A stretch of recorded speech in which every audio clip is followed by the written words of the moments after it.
Thanks so much for clicking on this. This will be a discussion video about Jim Ryan's recent comments, his alleged recent comments that they don't view Xbox Game Pass as competition. Now, some people might think this is a contradiction since they are pushing back against the Xbox Activision deal, saying that they're worried about Call of Duty and they were worried about disruption of subservices, being able to put COD on their own Game Pass subservice but not allow it on others. So I'm going to break down everything that was said. I got multiple outlets here to reference, talk about how you really need to look at what he said exactly and not just the headlines. Headline hunting will get you in trouble in this scenario. I'm going to end the member stream. We looked at a bunch of new trailers. If you are a member, we did hit 26 new members. Welcome, Tiny Pixel. Every day I take my lunch break with them, and we were looking at new trailers because it's Tuesday, and that's a great service to the members and a great time to hang out every Tuesday. So what exactly did Jim Ryan say? I think that's the most important part about this.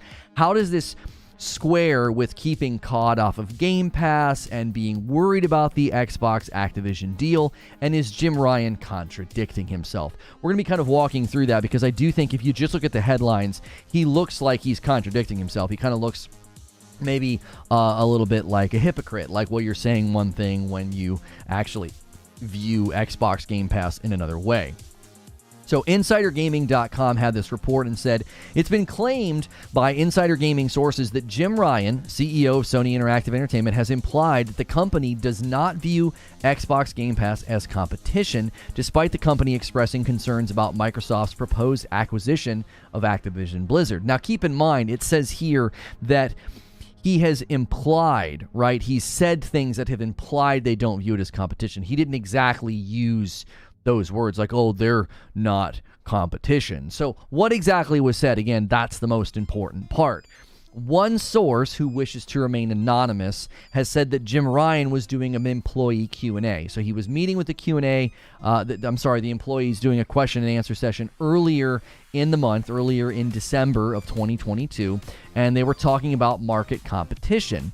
And in response to a question about Xbox Game Pass, it's reported that he said, quote, "When we consider Game Pass, it seems to be getting lower Game Pass numbers. When we consider Game Pass, we've sold more PS5s in 2 years than they have gathered subscribers, and they've been doing that for 6 or 7 years." He also reportedly continued and said, "We're just shy of 50 million subscribers, and they are now in the low 20s.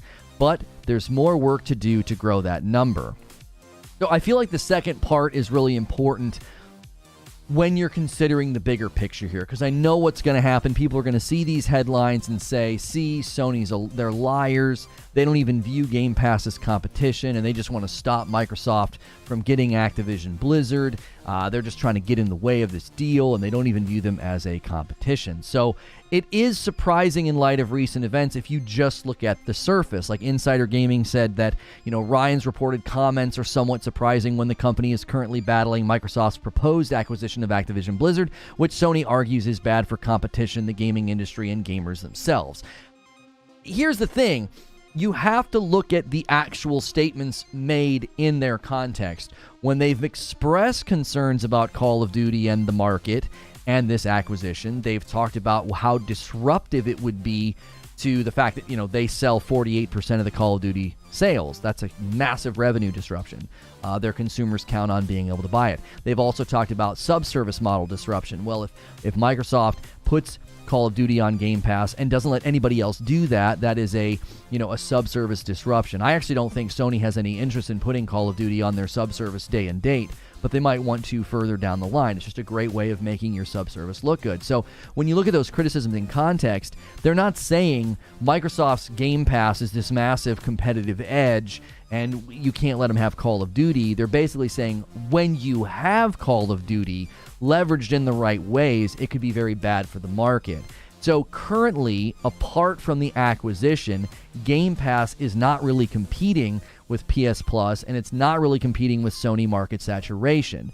Both of those statements can be true, I think. I don't think they're mutually exclusive statements. Sony also allegedly restricts Call of Duty from being on Game Pass. So these comments from him about Game Pass and about the deal are surfacing claims that, Call of Duty can't go on Game Pass because of Sony. According to Eurogamer.net, Sony's current Call of Duty marketing deal restricts Activision's big-budget shooter series from appearing in Xbox Game Pass. Microsoft has claimed this. Phil Spencer tweeted in January of 2022 saying that they were going to honor all existing agreements upon acquisition of Activision Blizzard, and then Microsoft went on to claim that those deals, the current deal that Sony has with Activision Blizzard, quote, includes restrictions on the ability of Activision Blizzard to place Call of Duty titles on Game Pass for a number of years. Now, again, you have to look at this in context. You can't just be like, oh, good old Sony paying to keep things off of Game Pass. We heard the same thing about Resident Evil Village, and upon investigation, that was a marketing contract with a right of refusal stipulation. Basically, we're going to market your game. We don't want it to be on Game Pass while we're doing that. That would basically be indirect promotion of a competitor, right? Well, they don't view him as a competitor. It doesn't matter. You don't want to spend your marketing dollars and your marketing power indirectly promoting another company. That's nonsensical. So you have to look at the original claim. Call of Duty has a marketing deal with Sony that says, hey, we don't want the game to be on Game Pass. The marketing deal with Resident Evil Village also stipulated that they needed graphical parity with the market. Don't give another platform something better than you've given us. Like, we don't want somebody to be able to walk out in the market and say, oh, Resident Evil runs better on our system or has these extra perks and these extra graphical performances. Not that that would be something that would happen, because the Xbox Series X and the PS5 are basically tied with respect to performance power. But if you're going to enter a marketing agreement, you don't want to be promoting a product that is performing better or indirectly promoting your competitor's subservice. So it does seem like a contradiction if you only read the headlines, but it's not a contradiction if you actually read what he stated. In its current form, Game Pass isn't competing with PS Plus. They're not competing with Sony's market saturation with respect to console distribution. However, buying Activision Blizzard could disrupt all of that, and not in a way that would be good or competitive, but in a way that would be market restricting and disruptive. That's a concern that the FTC, the UK, and the EU, they all share. They're not alone in this. This isn't a Sony versus Microsoft situation, and many people are going to look at this Game Pass situation where Jim is saying, oh yeah, well, we're beating them, and say, oh yeah, well, if they're not your competition, then the deal should go through, right? I don't really think that that's a logical way to look at this. At one level, I think any marketing deals that Sony has will restrict games from being on Game Pass, because if you're promoting something, you don't want that something to be associated with a competitor. You also have to look at the fact that, what did Jim exactly state? He said, we're just shy of 50 million subscribers, and they are in the low 20s, but there's more work to do to grow that number. So he's basically saying, yeah, we have a huge lead, but we have more work to do. We're not just going to sit here and be happy with a lead or happy with 50 million. And one of the ways you grow that number is you have good things to put on it. And I think that would be a concern, is that if suddenly Microsoft owned Activision Blizzard and could say, well, we're going to put Call of Duty on Game Pass and nobody else can put Call of Duty on their subservices, suddenly your subservice doesn't look so good. Suddenly 48% of the people who purchase Call of Duty are looking at you kind of sideways, like, wait a minute, the Xbox guys are getting this thing included in Game Pass. Why are we not doing that? That would suddenly create a devaluation of the system and the ecosystem on Sony simply because of the buyout. There's also elements of Sony's issue with the Xbox Activision deal pertaining to putting COD not just on Game Pass, but putting extras on Xbox. And I think that's something that Sony has done in the past. I don't necessarily think that's that big of a deal. I think many companies do that. They would say, oh, well, we're going to put extra stuff on the platform that owns it. I think it's more about the disruption of the actual funnel of players and the purchase availability of Call of Duty. That was the initial concern. Some may say this is hypocritical, given Sony entering marketing agreements to keep Call of Duty off Game Pass. Like, hey, wait a minute, aren't you being a hypocrite here? You're worried about Microsoft putting something on Game Pass, or so you're paying money to keep Call of Duty off Game Pass, but Game Pass isn't a competitor. You really got to keep in mind that I think while simultaneously, blocking COD from blocking COD from Game Pass, they're not simultaneously putting it on PS Plus. So that's a false equivalency. They're not going out and saying, hey, we don't want it on Game Pass, and then we're going to throw it on our own. They're simply saying, if we're going to market a product, we don't want it on Game Pass. They did this with Resident Evil. They did it with Call of Duty. I think any marketing contract Sony has probably has that stipulation. And it wouldn't be that surprising to look at a Microsoft marketing contract, because Microsoft enters into marketing agreements with companies as well. If it's a multi-platform title, it wouldn't surprise me at all if Microsoft said, listen, if we're going to market your game on our YouTube channels and our funnels of impact, we don't want that game to be on the competitor's subservice. I think that's a fair request. Being concerned about a subservice disruption is valid. So yes, currently Game Pass is very far behind. It's not seen as a threat. I think that's true. That could change with the ABK acquisition, and, putting Call of Duty on Game Pass could disrupt that reality. This feels like a harmonious position to be in. We don't view them as competition. We don't view them as a threat. But this acquisition could be bad. It could be bad for us. It could be bad for the market. It could be bad for consumers. I think it adds more grounds for the Sony pushback, in that we don't view them as competition. They're trying to buy their way into the market share here. They're trying to buy a piece of the global gaming market, and we're not okay with that. Seemingly, the FTC's not okay with the consolidation either. The CMA and the EU are also looking at it and saying, man, I don't know. This doesn't seem like a good way forward for such a large portion of the market to be consolidated. We've seen really, really bad results from consolidation of cell phone companies and internet service providers, typically just raising prices, and these services don't get any better. And if you suddenly have gaming companies doing that, we don't want them to be so consolidated and isolated, because what it does is it drives prices up. Because where else are you going to go? Who else are you going to buy games from? Who else are you going to buy internet from or cell service from? So the question is Jim Ryan contradicting himself? That's the first question I'm going to be discussing with the audience. If you enjoyed this show open in this monologue, be sure to hit subscribe and the bell button. If you're in the live audience, I need you to smash the dickens out of that like button. Make sure you're on live chat, and I would love to chop this up with you. Mo's in chat. Not surprising, Mo's here. Mo loves Xbox, and he's proud of that. I'm not calling him out. You're doing it like this to go in and undercut you and then get votes coming in anyway. How are his statements so much different than what was told to the CMA? I don't feel like they told the CMA that Game Pass was a threat or that Game Pass was competition. They told the CMA that Call of Duty is such a significant portion of what our audience buys, you can't suddenly let one company own it and potentially do foreclosure strategy, right? I don't think there's been any dialogue from Jim Ryan to the FTC or the CMA that has indicated that, like, oh, Game Pass is a threat. Now, they did indicate they were concerned about subservice disruption, like, hey, if they put Call of Duty on their subservice and they don't let anybody else do that, that's a threat to the subservice model that we're putting out, as well as others. They're not the only one with a gaming subservice out there. Like, these other companies are getting into it. Dabul Dev. Hi, everyone. Hope you're enjoying the holidays. Thanks for 4 months, man. Welcome back in. Can be against the deal, but it doesn't mean he has seen them as direct competition. Right, and I think that's where many people are going to run, is they're going to headline hunt, and they're going to be like, oh, well, you were threatened by Microsoft and Game Pass when it was with respect to the Activision deal, but now they're not a threat. You also have to listen to what he said. All he's saying is we have a lead. He's not saying they're a joke, they're not a threat, they're not competition. He's just saying we have a really big lead. That's all he's saying.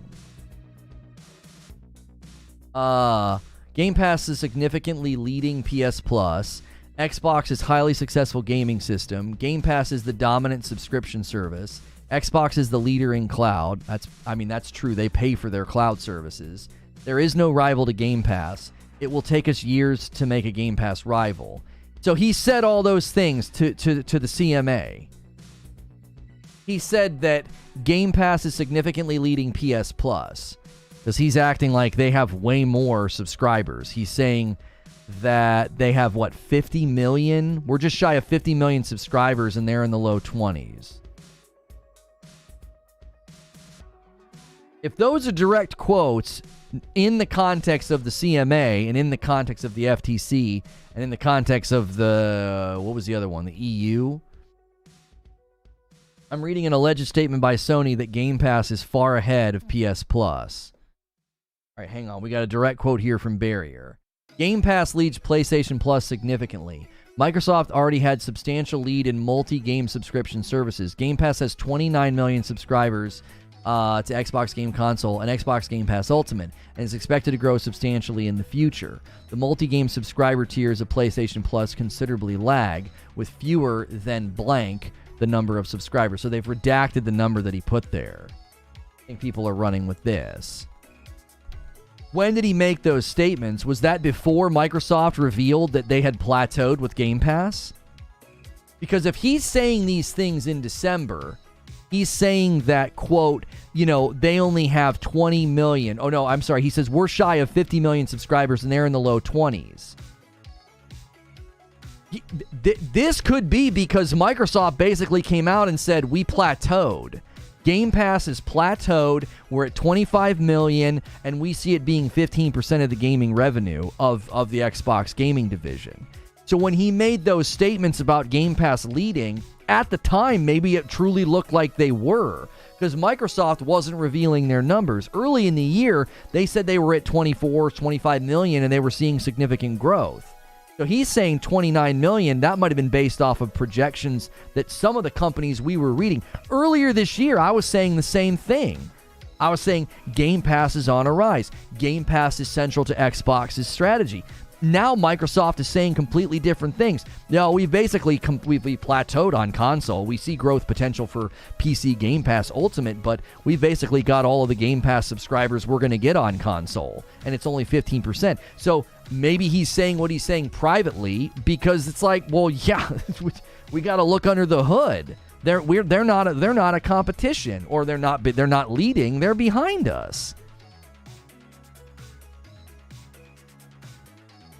Jim Ryan has the numbers from the show. He knew the numbers always. He's capping. How did he know the numbers? Microsoft doesn't release the numbers.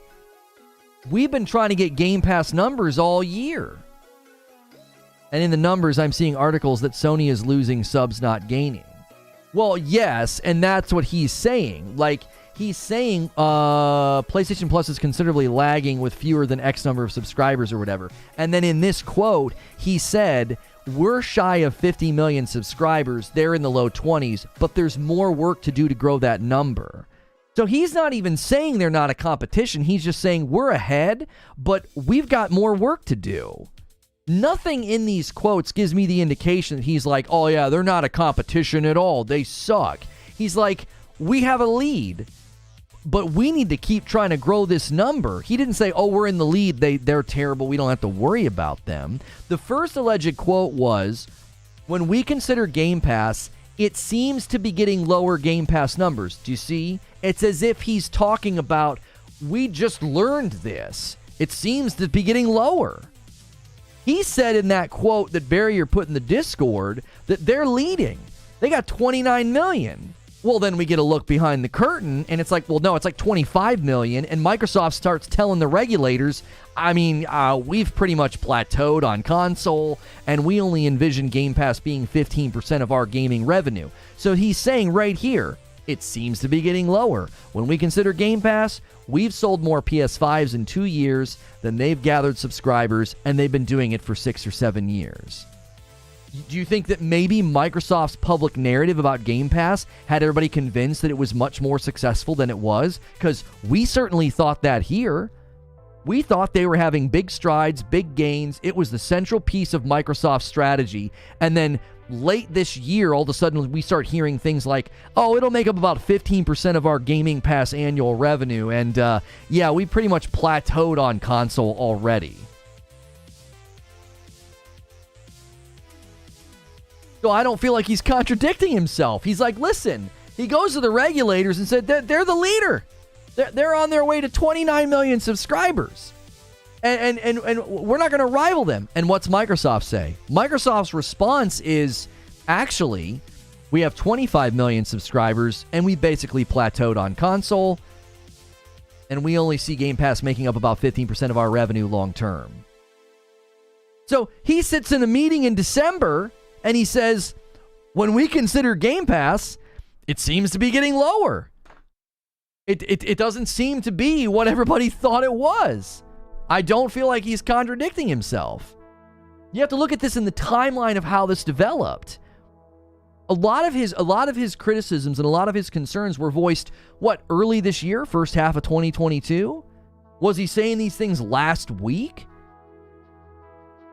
Even if it's 29 million, isn't 50 million still more than 25? Right, but at the time, reports were coming out that PS Plus wasn't having good conversion rates. You were one of the people that came and told me that. You were like, there's reports that a lot of people are canceling. The growth for PS Plus initially didn't look that great. It was like, oh man, this isn't going the way that we thought it was. We're pretty convinced it was all that bad PR, right? They had all that bad PR. People were going to lose stuff that they paid for, right? It didn't look like it was going well for Sony, and it looked like Microsoft was on the rise. So of course he's going to go to the regulators and say, bro, they're crushing it with their submodel, and you're going to let them buy a third of the dadgum market? I'm curious the breakdown of PS Plus levels because I highly doubt that almost 50 million subs have PS Premium. Oh, they don't have Premium. He didn't say Premium. He's just saying total.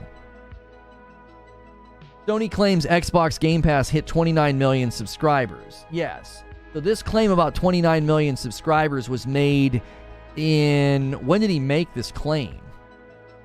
Because this is a report in late November. I'm pretty sure by then Microsoft had come out and said, no, it's 25. Spotted on Twitter, Sony's statement includes a self-deprecating passage where the firm tries to paint itself as an underdog in the subscription wars by noting Xbox Game Pass has hit 29 million, up from previous official benchmark of 25. Game Pass leads PlayStation Plus significantly. Microsoft already has a substantial lead in multi-game subscription services. Game Pass has 29 million subscribers, Game Pass Console and Game Pass Ultimate, and is expected to grow substantially in the future. The multi-game subscription tiers of PlayStation Plus considerably lag with fewer than redacted the number of subscribers. The figure potentially doesn't even include PC Game Pass.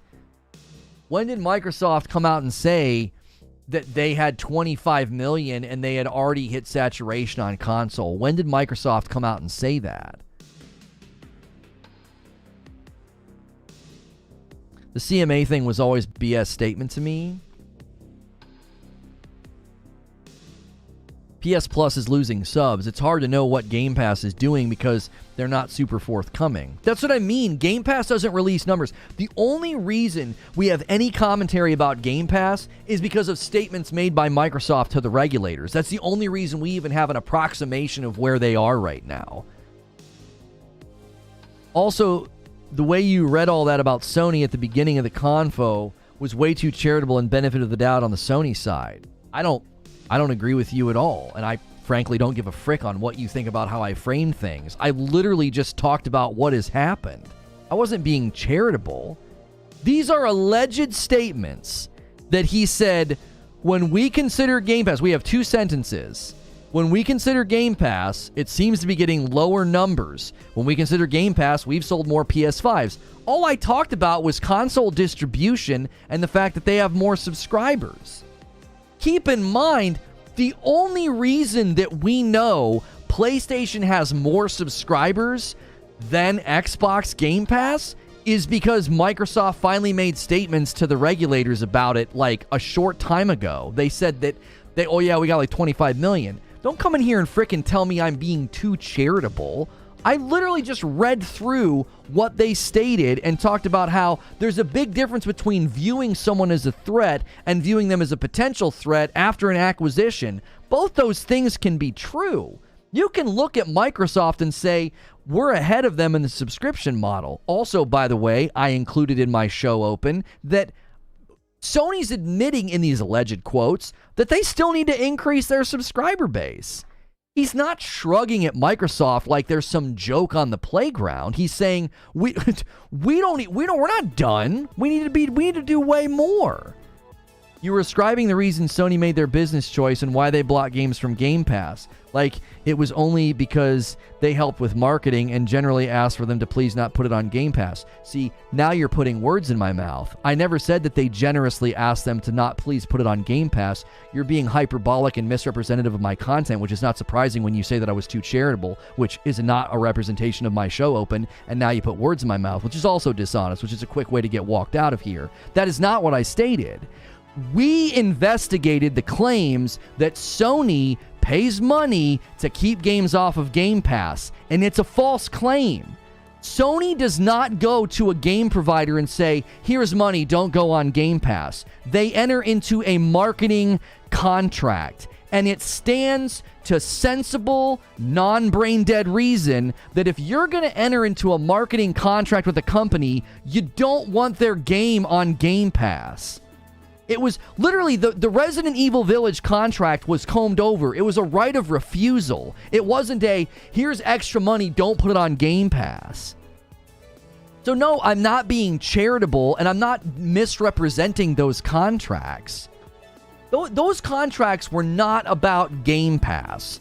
If we're going to put a bunch of trailers on Sony's YouTube channel with 14 million subscribers, we're not going to want that game on Game Pass. Oh, the other thing about the Resident Evil Village marketing contract is they wanted graphical parity, which, again, is sensible. Right, that's how you framed it, not the exact words you used. That's not how I framed it, Solemn. That's how it is. That's how it is. You said what you meant? Well, you can be incredibly wrong and rude. I don't care. Like, I'm not framing it. That's how it is. That's how the marketing contracts were drawn up. But headline hunters are like, oh yeah, Microsoft can't put the game on Game Pass because Sony paid to keep it off there. That's not true. So yes, I'm pushing back against a false narrative of headline hunters to be like, they're not paying money to keep games off Game Pass. It's a marketing contract. Marketing contracts have stipulations like, hey, I don't know, you can't do anything exclusive with that platform. Like, I don't know, throwing the game on Game Pass. Can you imagine entering into a marketing contract with a game and then that game walks over hat in hand to Microsoft and gets money to be on Game Pass? You responded to my first message rude, so I meant it to be rude? Oh, frick you. You said I was being too charitable in my show open, which is an indictment of my coverage, not a disagreement with what I'm saying. Frick off, Solemn. This is important context for the statements made to the CMA and people are running to. He's talking tiers 2 and 3, not basic 5-month tier. Wait, so he's specifically... In that quote, he's specifically talking about the highest level tiers. He's saying we don't compete at the highest level. What's the point of him even arguing that point, though, Eugene? He's talking about... It's not talking about PS Plus Basic. It's talking about multi-game subscription tiers, tiers 2 and 3. So we're trying to split hairs and say that Jim Ryan sits down with the regulators and he says, I mean, look at the quote. Look at the quote, though. Game Pass leads PS Plus significantly. I don't know, man. He said it like they only did it because they were in a marketing contract with Resident Evil. What makes you think they didn't go into the marketing contract to make sure it doesn't go on Game Pass? See, now you're doing presumptive what if. That's a presumptive what if. All of these companies enter into marketing, well, not all, but a lot. Whenever they enter into a marketing agreement, there is more at stake than Game Pass. They're talking about who's going to publish the trailers, when you're going to publish the trailers. They worked with Hogwarts Legacy on haptic feedback for the controllers, the light up of the colors for the houses, and then there's exclusive content. Like, to presume some what if, you want to talk about being too charitable, you're being too cynical. I'm reading the contract at face value. If you want to presume a potential motivation, that's on you. Your presumed potential what-ifism is not an indictment of my coverage as being too charitable. Yours is it the other way around, is just as assumptive? No, it's not. I see a marketing contract that stipulates who's going to be marketing the game, and they asked for performance parity and for it to not show up on Game Pass. Exclusivity rights are often key leveraging positions in contract negotiations. Right, but when you approach a company and a marketing contract, it's presumed that you're not going to go and also have a deal with another company.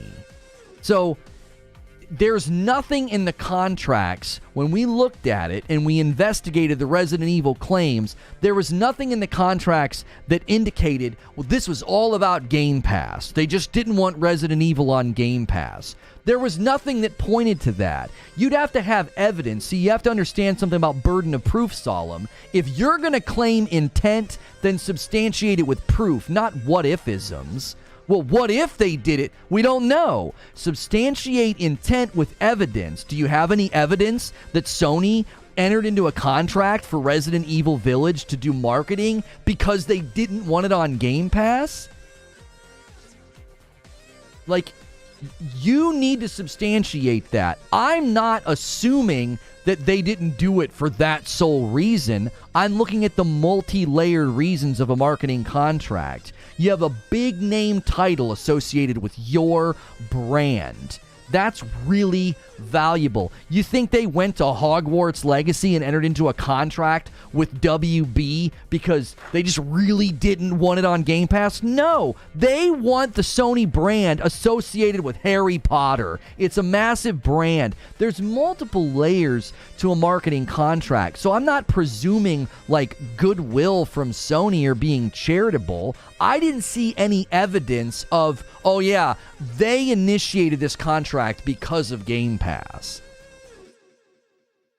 The evidence was in the contract. You can't put RE Village on Game Pass. Right, but they also asked for graphical parity.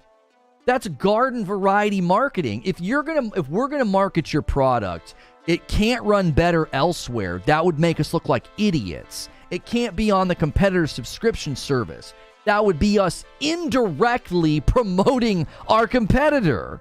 Like, to presume that, like, Sony's going out to companies and saying, listen, we don't want your game on Game Pass, so let's go into a marketing contract. Like, that presumption has no merit if there's not evidence that that's why they did it.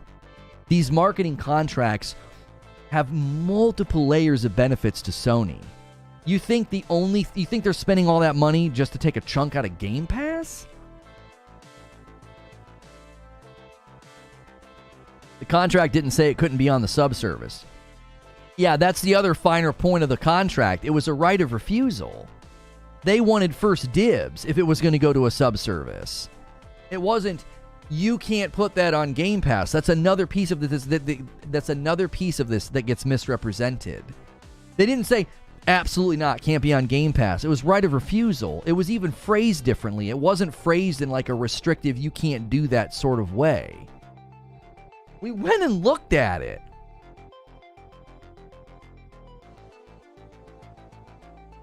Basic PS Plus is basically just internet, same with Xbox Live. Tiers 2 and 3 are the Game Pass equivalents. Those are the comparisons that need to be made. Right.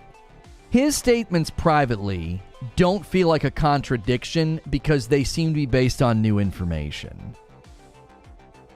He's saying, like, just listen to the way he phrases this. Listen to the way he phrases it.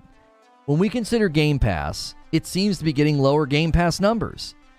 That's the opening statement to the question. So somebody asks him, he's doing a Q&A, right? He's doing a Q&A about market competition, and somebody asks him about Game Pass. And his opening statement is, well, when we consider Game Pass, it seems to be getting lower numbers.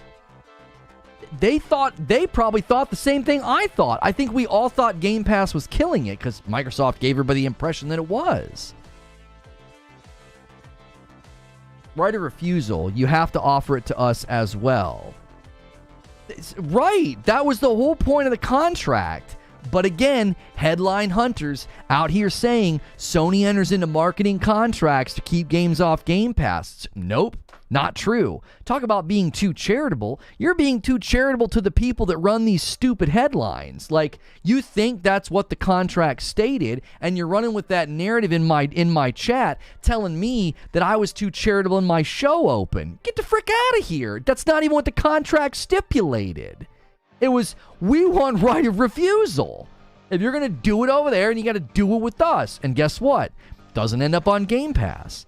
New info, don't believe it? You don't have to believe it. Those are facts, Mo. We reported on it. I knocked my microphone over. We reported on it. We literally reported on the new information about Game Pass. We did a show on it. We didn't know that Game Pass hit 25 million and stalled out. We didn't know that they had hit their saturation of subscribers on console. We didn't know any of that. How did we find out about those things? Because of Microsoft's commentary to the regulators. So Sony was operating on the same public narrative that the rest of us were. Game Pass crushing it, man. It's crushing it. They're growing. It's their central strategy. And then they come out and they're like, oh no, it's going to make up 15% of our annual revenue, and we've pretty much hit saturation on console. What? We missed projections by 10 million. See how many headlines are out there about how Game Pass ain't doing what everybody thought it was doing.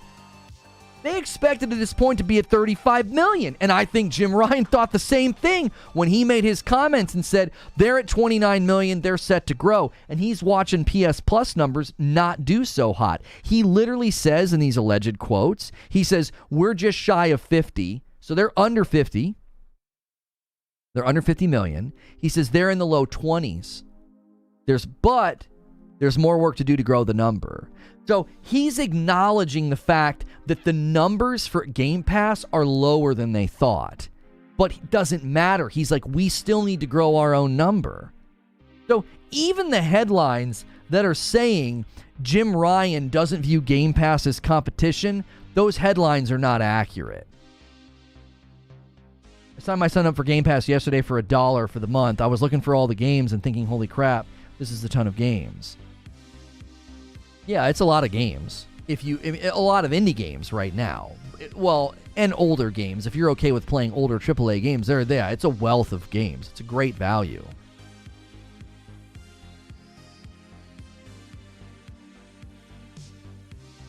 I see we ignore certain stuff when it comes to Xbox. You know, I've done more Xbox stories and PlayStation stories. I looked at my coverage. I've covered Microsoft and Xbox more than I've covered Sony.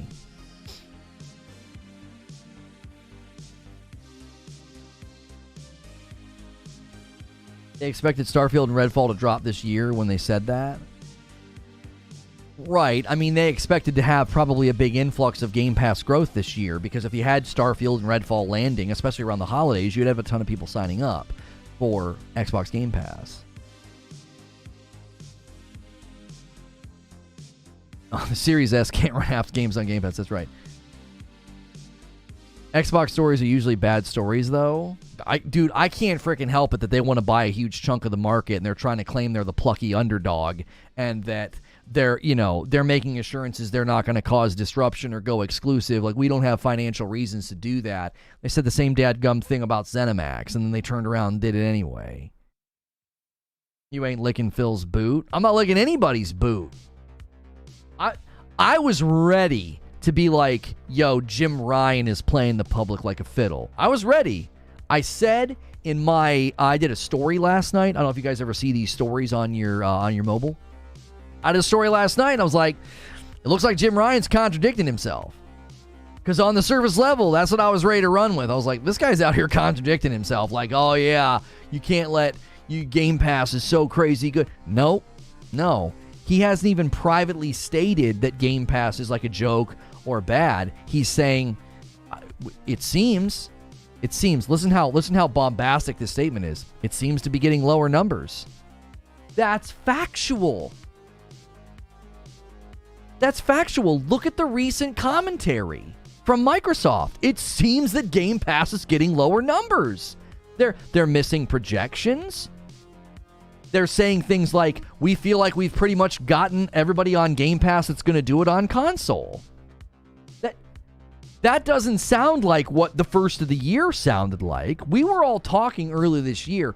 Anytime it came up, I kept telling folks, man, Game Pass, that's the future. That's Microsoft's future plan. And then the regulators get a hold of this proposed deal. Microsoft starts talking about the reality of Game Pass, and I'm like, we had this all wrong. We don't even know what he said. Right, these are alleged quotes. It's not a great thing for Jim Ryan to say. With the Microsoft deal under the microscope, it's a misstep to say anything about Microsoft's position. It's not hypocritical in my view, but it does give a bad impression. But if the regulators actually look at the quotes and what he's saying, he's not saying anything that's not evidenced in Microsoft's own commentary. He's echoing what Microsoft has stated. Xbox is the underdog and the market being disrupted is part of competition. Mo, do you just type stuff hoping that I like blow a gasket and have a stroke on stream? What?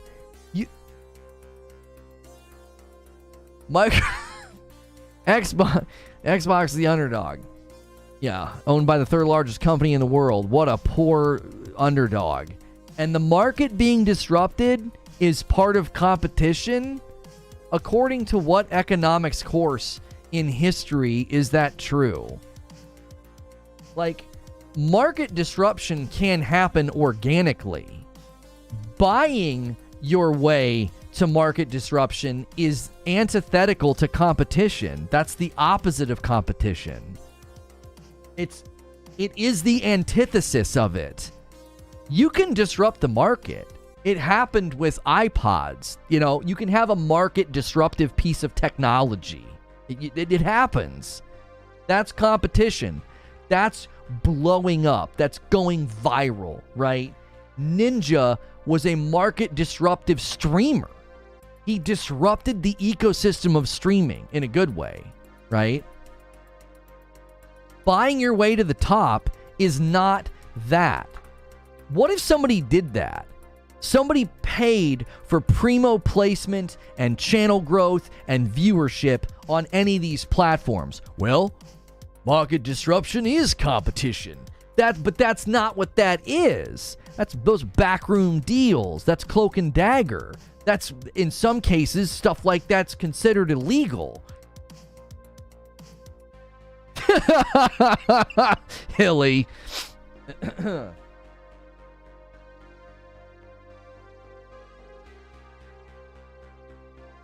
4 streams from now, Mo will be in here screaming about how Microsoft is king of the world. You have to pick. Are you king or underdog? You can't be both. Mo says both at different times. Detective says, with that logic, economically, it leads directly to dictatorship and totalitarianism. Right. Like, you can't just let people buy in like that. That's exactly what everybody's concerned about. Like, okay, let me show you the difference. Right? Let me show you the difference between you and me, Mo, and the other people that are like super pro in support of this deal. You're in support of this deal because you're a fan of Microsoft. I'm against the deal because I'm concerned for the market and the consumer. I can be a fan of Microsoft and set that down for a minute and be like, I cut my modern console teeth on Xbox, man. I got a 360, played World at War. It was primarily where I played Destiny. Built an entire channel primarily with the Xbox audience. I had an Xbox club. I had an Xbox LFG group on the ecosystem. I was one of the first people to do all those things, right? Like, big Xbox fan, man. Still am. Still have a Series X. Still play games on it, right? I did tons of Halo coverage. I did community game nights with Halo Infinite with you guys. And I don't support it out of fandom. I'm not against it out of fandom. I'm looking at the potential ramifications and I'm like, this is a real bad idea. I watched all of the cable companies I've ever done business with consolidate. I watched all the cell phone companies I've ever done business with consolidate, and it always ended up worse for me. It always ended up worse for me. It'll get PlayStation and others to stop being safe. So, Mo, your argument is this will be good for the market and the consumer because it'll get PlayStation and others to stop being safe. So if PlayStation is being safe by actually releasing AAA games that win awards, that's being safe. What's Microsoft doing? By delivering nothing for the past 18 months. What do you call that? Like, I don't understand. How is Sony playing it safe? Releasing games that break sales records and win awards. What's Microsoft doing? Are they starting like a cricket tournament or something? I don't understand. What are they doing? What's Microsoft doing that's so risky? Where's their risk? Where's their innovation and forward thinking? Where is it? I don't see it in Halo Infinite. I don't see it in a subscription game model. What are they doing for the market other than trying to buy it? Like, what's Microsoft doing, bro? Cricket's going better than Xbox. Yeah, this isn't a monopolistic concern. No. The issue with the Xbox Activision deal has nothing to do with the monopoly. They're developing games is what they're doing. It takes time to develop games. Yeah, but okay, listen. I was taking aim at what you're talking about, Mo. You said that this is good for the market because it'll get Sony and others to stop playing it safe. And I'm like, how are they playing it safe? How is Sony cranking out award-winning, like commercial record-breaking games? Same with Nintendo. Did you see my video, Video Games 2022, the year-end numbers? Did you see how incredibly well Nintendo did? Just absolutely bonkers how well their games did. What about Sony being in the top of every list last year? That's playing it safe? What does that even mean, man? By saying nobody should be able to buy 33% of the market, you are inadvertently saying Activision shouldn't be allowed to sell itself because it's too big, which is also bad. I feel like that's a false dichotomy, though, Solemn. No, I'm not inadvertently saying that Activision shouldn't be allowed to sell itself because it's too big. There could be other, and it's, yeah, I don't think it's 33% of the market. There are other solutions here. Activision could sell off pieces of itself. They could sell King to Microsoft and this would all go away. Listen, this would have gone a lot smoother if Microsoft just would have bought King. Hey, we want that mobile, baby. Give me King. Oh, okay. We valuated at 10 billion, right? Like there are other alternatives here. It's not an all or nothing. Oh, you were commenting on Creature's message. I'm saying they should be able to sell themselves in pieces.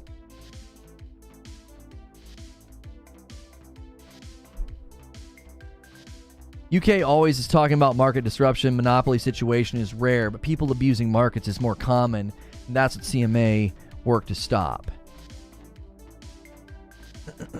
I forgot these studios Microsoft has been consolidating since 2018. Studios that outnumber Sony by this point. Studios that will greatly outnumber Sony if this deal closes. Weren't making games before.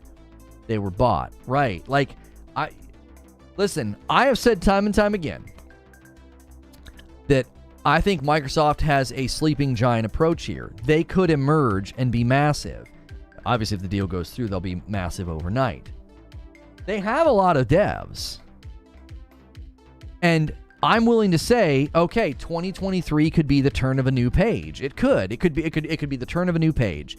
Forza Motorsport could land to be awesome. Starfield could land to be awesome. I think Redfall I think Redfall is going to be mediocre. I don't think it's going to I don't think it's going to wow anybody. I don't think it's going to shock anybody.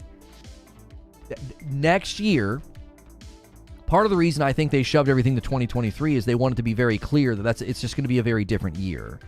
It could be the turn of a new page for Microsoft. I'm ready for that and hoping that happens. But here's the thing. You're okay with this. You guys that are okay with this buyout, you're okay with this And Microsoft hasn't proven, they've not proven themselves. Halo Infinite barely got out the door and is in such disarray, they've restructured leadership at 343. So you've got Forza at this point. Like, I think at this point, it's like, I want to see Microsoft prove themselves before I see them scoop up a bunch of more studios. Let's just ignore Activision Blizzard. Let's just pretend that Microsoft was trying to buy a couple of good studios that I liked. I'd be worried. I'd be like, I don't know, man. Y'all are kind of freaking me out. Y'all bought Bethesda, and Starfield went from being a generational defining game to a game that suddenly got delayed, and its game performance and its gameplay debut really started. It's the more I look at it, like the more it reminds me of Halo Infinite. It's like, what are y'all doing over there? You're freaking me out, Microsoft. Everything you touch seems to go shaky. I don't know, bro. And then I see these internal reports come out that like half the staff at 343 was on an 18-month contractual attrition rate. So you constantly had knowledge loss walking out the door. That's a Microsoft policy. That's not a 343 thing. I don't know, man. I'm not anti-Microsoft. I'm like, I need y'all to prove that it's good for you to own all these studios. Because at the moment, I'm not seeing any evidence for it.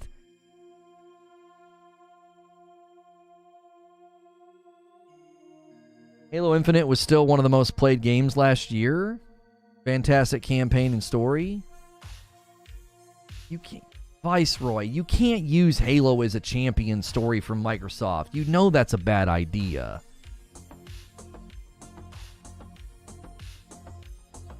I'm good with this. If anything, 343 Halo demonstrates why Microsoft buying a good studio shouldn't concern you because of how hands-off they were. And Cujo, you are throwing down a gauntlet for Microsoft when you say that, because they have been a whole lot more involved with Starfield. According to Todd Howard and Phil Spencer, there is a lot more of an involved relationship at this point. Microsoft engineers are helping Bethesda with Starfield. So I hope you realize what that means for Starfield. If Starfield comes out and it has problems and it runs poorly on the Series S like I anticipate it running, if it's poorly optimized, if it's buggy, you don't get to come into my chat and say, classic Bugthesda, they don't know what they're doing, the devs were lazy. No, you don't get to do that. I will remember this day, and you will rue the day that you came in here and were like, oh, 343, Microsoft was hands-off. They're hands-on now with Starfield, baby. Then buckle up, because you don't get to pass the buck if that game struggles or is bad. You don't get to. Microsoft's in the mix with Starfield. Detective with a $10 tip. I missed the first part. Do you mind recapping the timeline comments were made? Missed that part. Okay, so allegedly, if you're just tuning in, smash the like button. We're having a fiery debate. It always is a fiery debate whenever we're talking about these things. So make sure and smash like, smash subscribe, give some members. We're already one past the goal. If that hits 50, I have to gift 5 back to the community. I already did it once this morning. Thank you so much. Okay, so what the F? This is not a strike. What video got blocked? Friday night game night with Madam. Your video might contain copyrighted content. What video is that?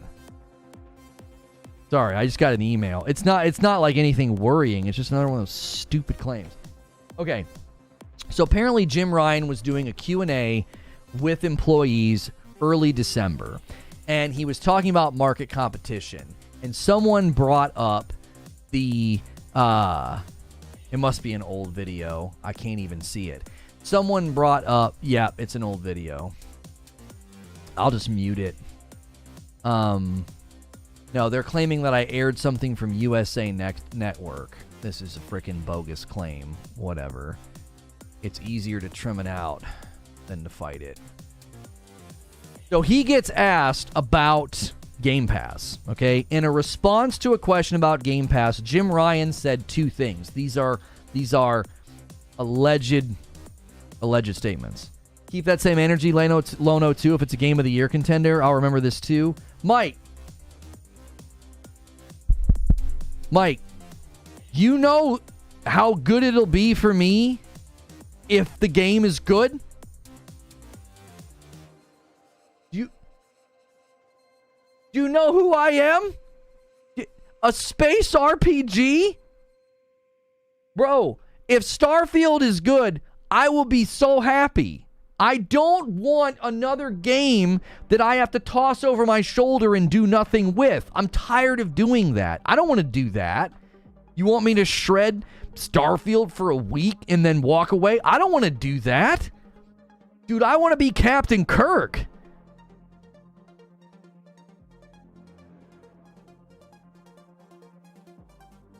Sony can't afford most third-party companies, says Mo. He doesn't get it, but he just made the case for why allowing Microsoft to buy up large portions at the same at a time is anti-competitive.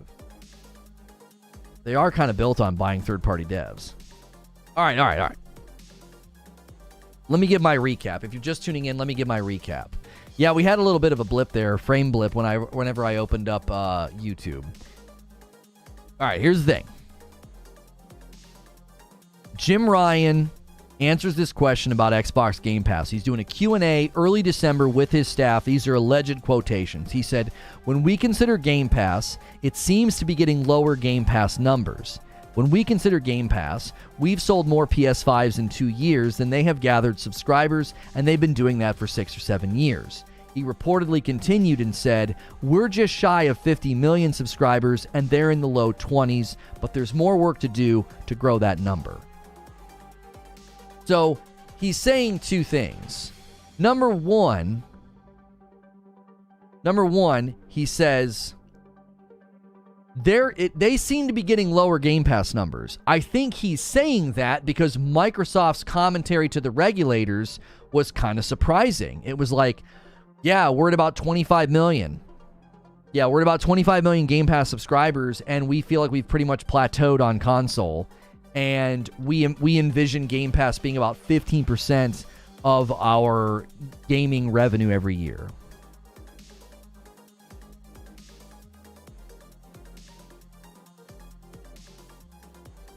It tells me you're only going to give Microsoft credit if it's bad. No.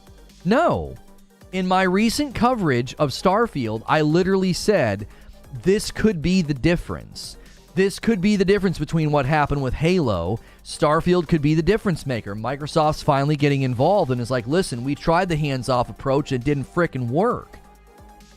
I'll give Microsoft credit for that game if it runs well. You know what I said when I found out that the Microsoft engineers were helping with Starfield? I said, well, that's a best case scenario, because if it's going to run well on the Series S, then you got the best possible people helping you to do that. Doesn't that mean he isn't worried about Game Pass? Yeah, fundamentally, these quotations mean that what he said like a month ago when he said that Game Pass is at 29 million and that we're not competing or whatever he said. Yeah, he said all that, and then Microsoft walked out and was like, yeah, none of that's true. He's like, man, none of that's true. Microsoft walked out and was like, we don't have 29 million subscribers. We have 25. And we've plateaued on console. So he goes to do this Q&A in December, and Jim Ryan's not contradicting himself. He's like, it seems like they got lower numbers. They're in the low 20s. Redfall's going to be good too. Unless they change how co-op works, Redfall's already bad in my mind. Who wants to play a co-op game where you don't progress in your own game, like when you play with your friends? Like, why?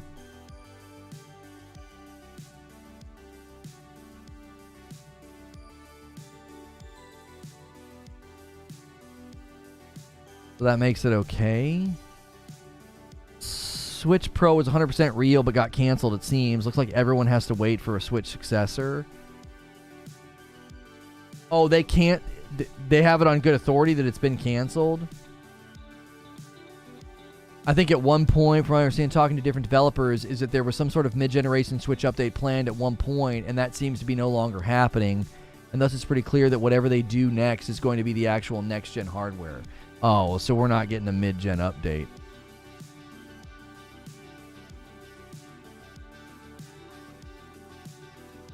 What if we role-played Starfield? We could have a whole crew on the SS Lono. I volunteer to manage the space waste, you know, to be the janitor.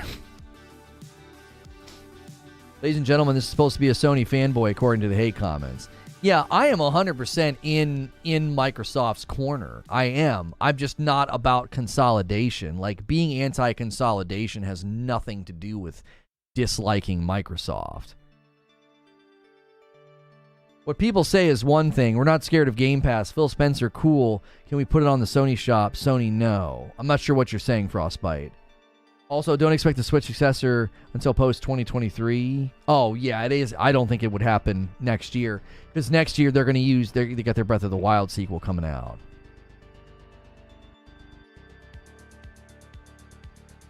Yeah, Microsoft is claiming that the FTC is violating the Constitution by blocking the deal. Yeah. They're saying that it's taking too long. Yep. Brand new article. Microsoft says FTC violates Constitution by blocking the Activision Blizzard acquisition.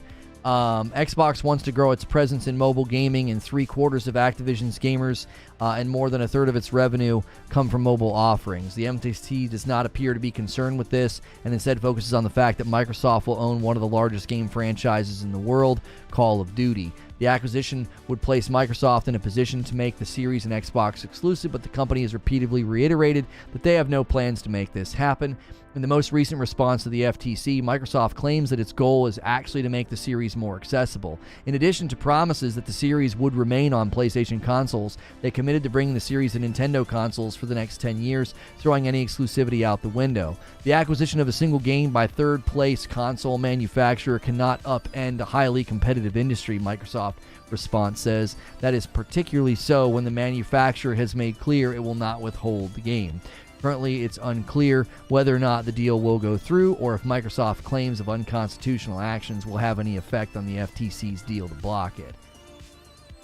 Microsoft is firing back, saying the FTC is violating their Fifth Amendment rights to due process. The full document, which you can read here, claims that the deal should be allowed to go through for several other reasons as well, stating that Xbox and Activision Blizzard are, quote, just 2 of 100 of game publishers. The claims of the FTC violating the Constitution are listed on page 34, and there's just a handful of defense against the lawsuit and list of 24. Well, it's heating up. That's for sure. Lono, in your opinion, if the deal goes through, how do you see things playing out 3 to 4 years down the line once it's time to actually sit down and work out the license agreements for COD?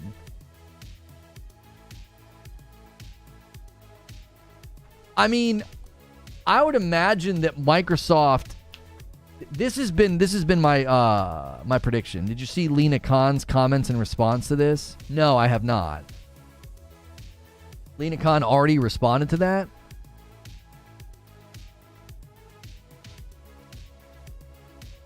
Corporations aren't people. They don't have rights. Yeah, I know. But no, I think you still, as a business, don't you have a right to due process? I don't exactly know how they're using that term, though. Like, I'm not a lawyer. The lawyers can weigh in. I'm imagining a business still has a right to due process. Love the new profile picture in Discord, by the way. Oh, thank you. My thought process has been this, that Microsoft's goal here is to treat video games like software. They want the Xbox Activision deal to go through because they want all the software. They want to be able to bolster Game Pass with a bunch of first-party titles like, hey, day and date, play Diablo 5 on Game Pass. You see what I'm saying? Because then they would suddenly own all those properties. Then they get to sell those properties everywhere else. I don't think Microsoft is lying when they say we're buying all this property to put it everywhere that we can. They're telling the truth. They mean it. They want to have Call of Duty everywhere. They want this property everywhere. Now, I'm sure there's some pieces of the deal that they would like to make exclusive. I mean, that remains to be seen. That's the concern that the regulatory bodies have. It's like you told the EU that you didn't have financial reasons to restrict any of the properties of ZeniMax, and then as soon as you own the property, you restricted future properties after saying you didn't have financial reasons to do so. So, like, they're concerned. They're like, well, yeah, you're saying the same thing.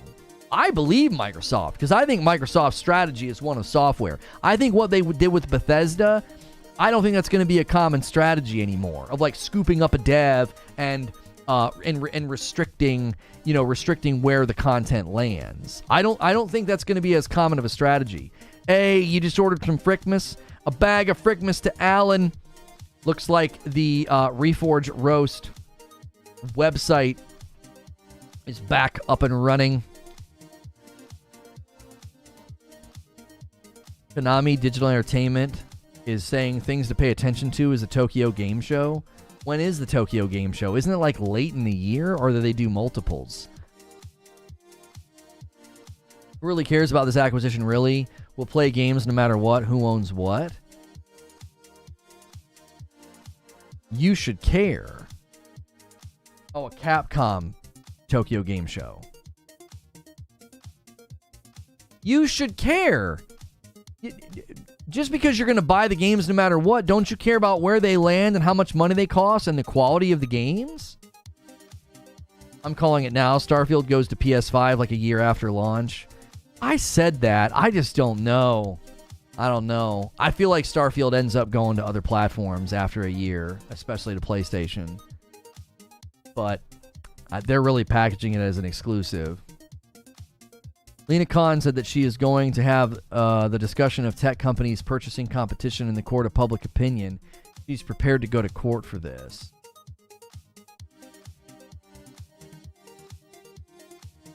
Under U.S. law, some essential amendment rights belong not only to American citizens but also corporations due to some Supreme Court cases establishing corporate personhood.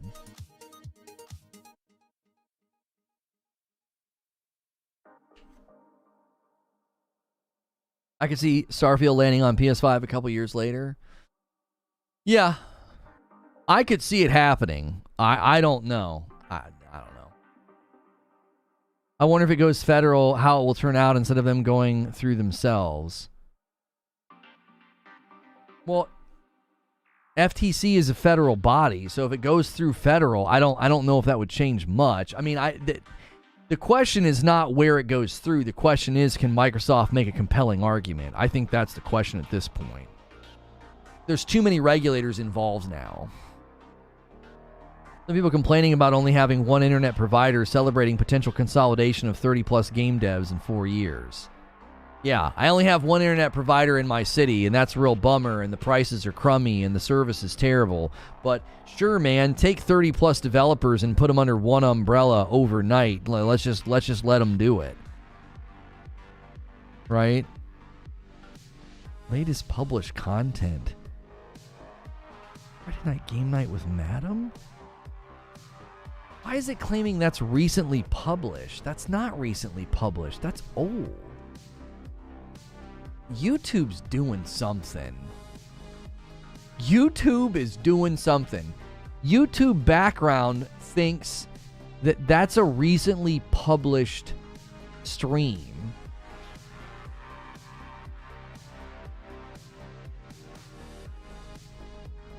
And that's back in July. It's really weird. I wonder if they're repackaging how past broadcasts are collated on the platform. If it thinks the stream from July I just published. EA has their subscription on both platforms. It's like Ubisoft Plus. No one company owns either, but Microsoft owns Game Pass, so Sony doesn't want that on their platform. Oh, no, I can't imagine. People have made that prediction before about Game Pass landing on PlayStation. No, I don't think so.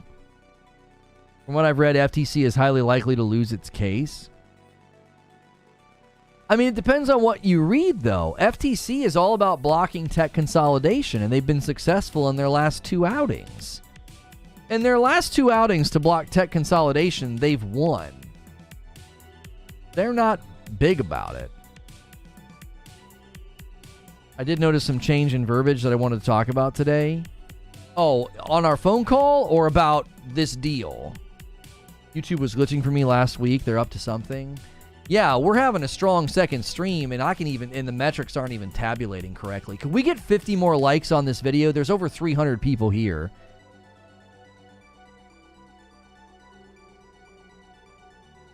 How many games are you playing on console that you bought 10 years ago? Fact is, you got a console that still works after 10 years. You're lucky, but also as an outdated machine, digital gets free upgrades as well as Xbox does. I'm not sure what you guys are saying. YouTube has changed the verbiage surrounding live broadcasting. Oh, they have. Interesting. Hopefully that means good things for us in the future, because I'm getting tired of not showing up in search results until after I'm live. Like, it's more helpful if it happens when I'm live. I love the treatment once I'm not live. It's great, but it'd be great to meet people while I'm live. They're definitely up to something, that's for sure. Game Pass is for children. I don't think Game Pass is for children. Game Pass is for frugal consumers that like to get a lot of value for their money. Actually, she has lost like 4 cases. Oh, you're talking about that particular person. I was like, I think the FTC's been able to block some things recently. You have to look at the grounds that they are opposing the deal on. The FTC is saying that Microsoft already lied about consolidation of the market, and they can't be trusted to not be lying now.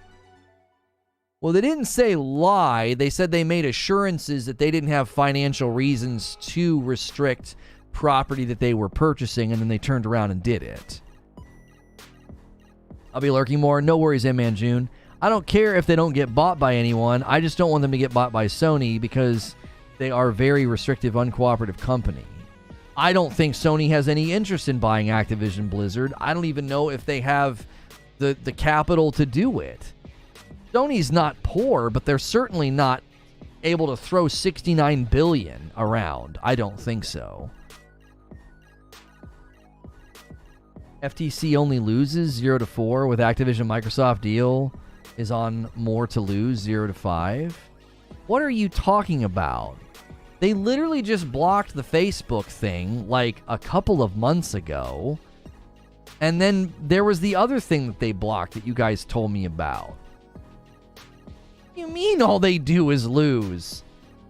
Just won a $500 million lawsuit against Epic. Yeah, they just won the lawsuit against Epic too.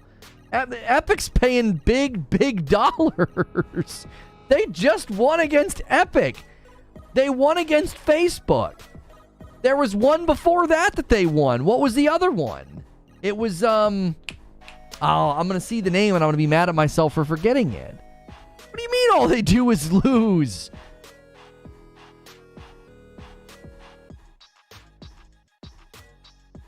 What was the other one? I can't remember it now.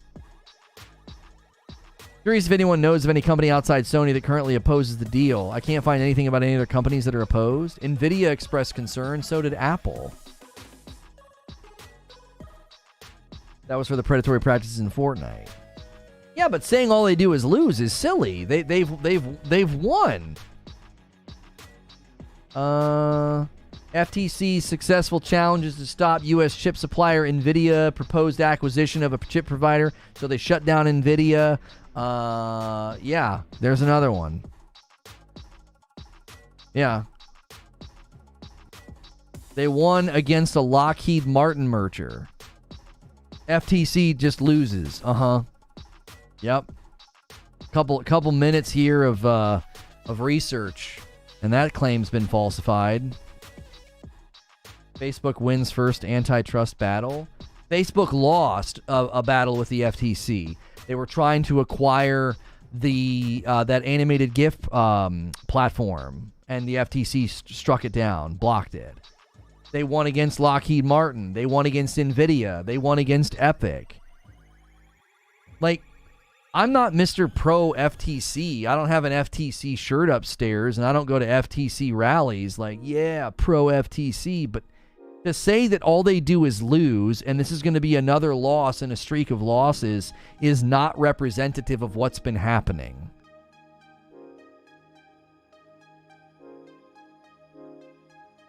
When I say Sony are more restrictive and uncooperative, I mean they deal a lot of exclusive content, time exclusive. Listen, I wouldn't want Sony to own Activision Blizzard either. So for reference, some of those are not FTC, but the point stands.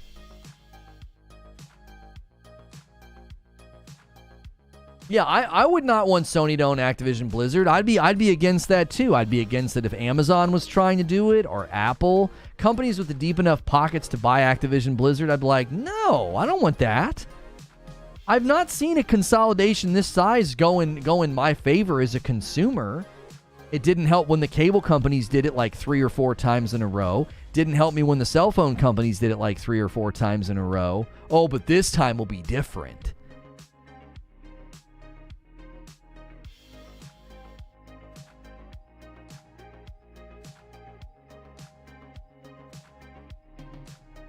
Like cross-save and cross-play, if they were as consumer-friendly as Microsoft, which they aren't perfect, I'd be okay with Sony buying Activision.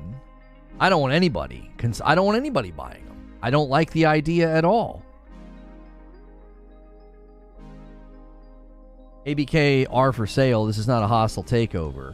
Well, it remains to be seen if the Swedish shareholders get their investigation to go forward.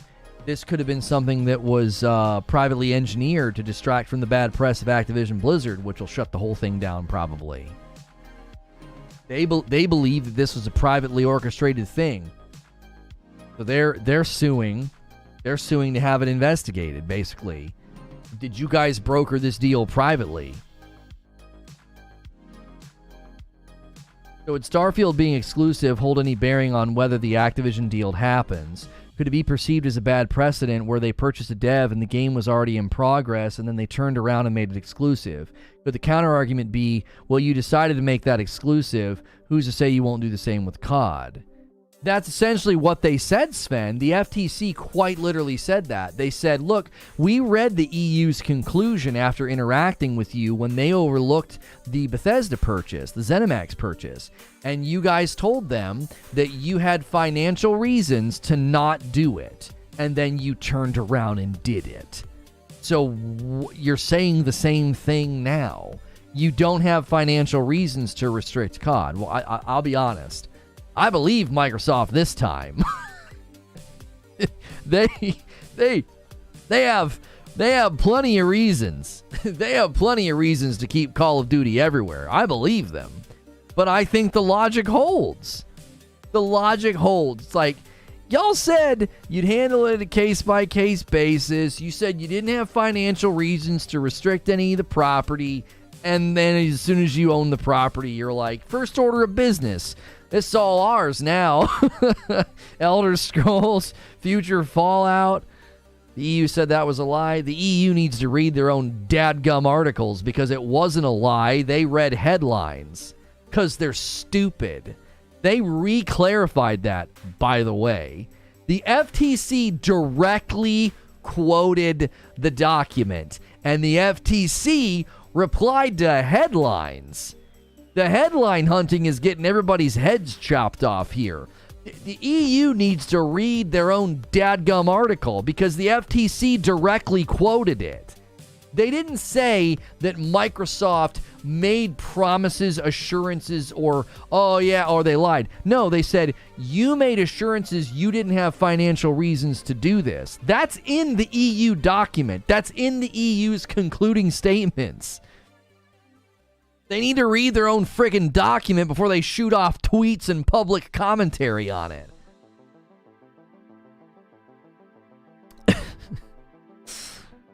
Activision needs to stay independent. Honestly, they're only up for sale because of the drama surrounding their company.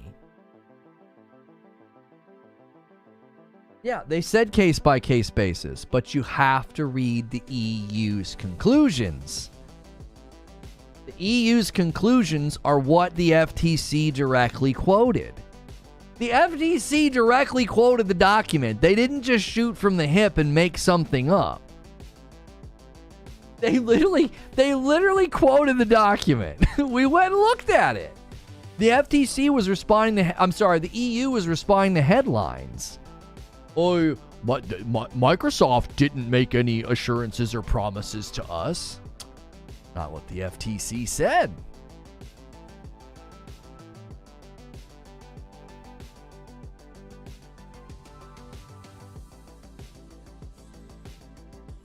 We just give Microsoft Blizzard and let them fix their problems? No.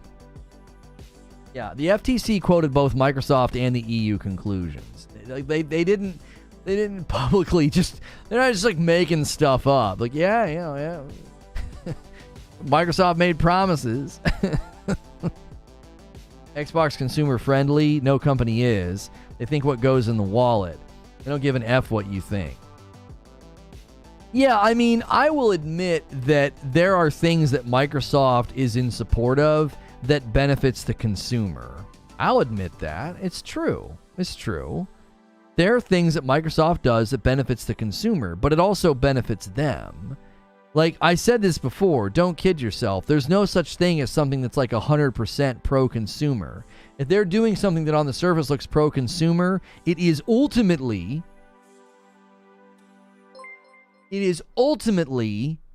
pro-bottom line, pro-profit. A $5 tip from Top Shot. Microsoft is threatening to break the FTC. Justice Alito has stated that he wants to restrict the powers of federal agencies. EPA already a casualty. More power to them. We'll see what they can do. We will see what they can do. I don't buy it.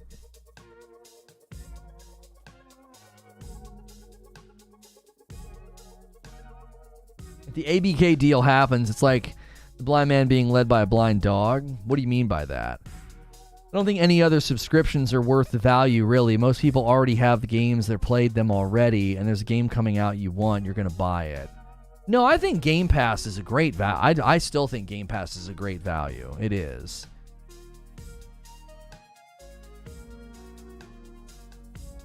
Microsoft has a written contract. Oh, Darkstar messed up. I was like, what are you saying? I was trying to understand your statement. I never said Fallout and Elder Scrolls would be Xbox only. Initially released? I really think people misunderstand the FTC's conclusions. FTC clearly reached for that language on the EU papers. They saw the Bethesda deal themselves and was 100% okay with no concessions. Oh, I've had to explain this so many times it hurts my dadgum brain. Thank you for the 5 spot, Space Dovahkeen. The FTC directly quoted the EU's conclusions because the EU concluded Microsoft did not have a financial incentive to restrict the property after they bought it. And then they did it anyway. And the FTC is saying, you're using the same argumentation now. You're claiming that you don't have financial incentives to restrict the property. How do we know we can rely on those assurances? They literally directly quoted the EU and said, the EU concluded this deal can go through. Why, pray tell, EU? Oh, because Microsoft doesn't have a financial incentive to restrict the property. And Microsoft's saying the same exact thing now, which is why the FTC's alarm bells went off. I was like, well, wait a minute. You all have said this before. That's the problem with headline hunting. You got to go look at the details and the nuance. The FTC isn't saying, you made promises and you lied. You're reading headlines. They didn't say that. They said, you made assurances you had no financial incentive to restrict the property, and then you restricted the property. You're using the same argumentation now. We don't have a financial incentive to restrict that. So we're going to let you buy it, and then you're suddenly going to find financial incentives to restrict it? It's a fair question. It's a fair question. Colin with a 15-month milestone. I just can't express how you guys have made my day while I lurk and listen to this one gold of a debate. This show is literally unmatchable anywhere. Thank you, Colin. I appreciate that.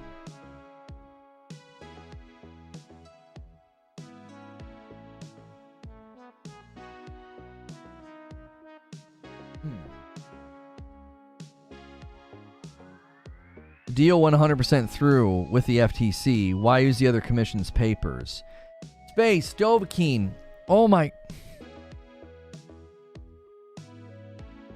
They're referencing argumentation, right?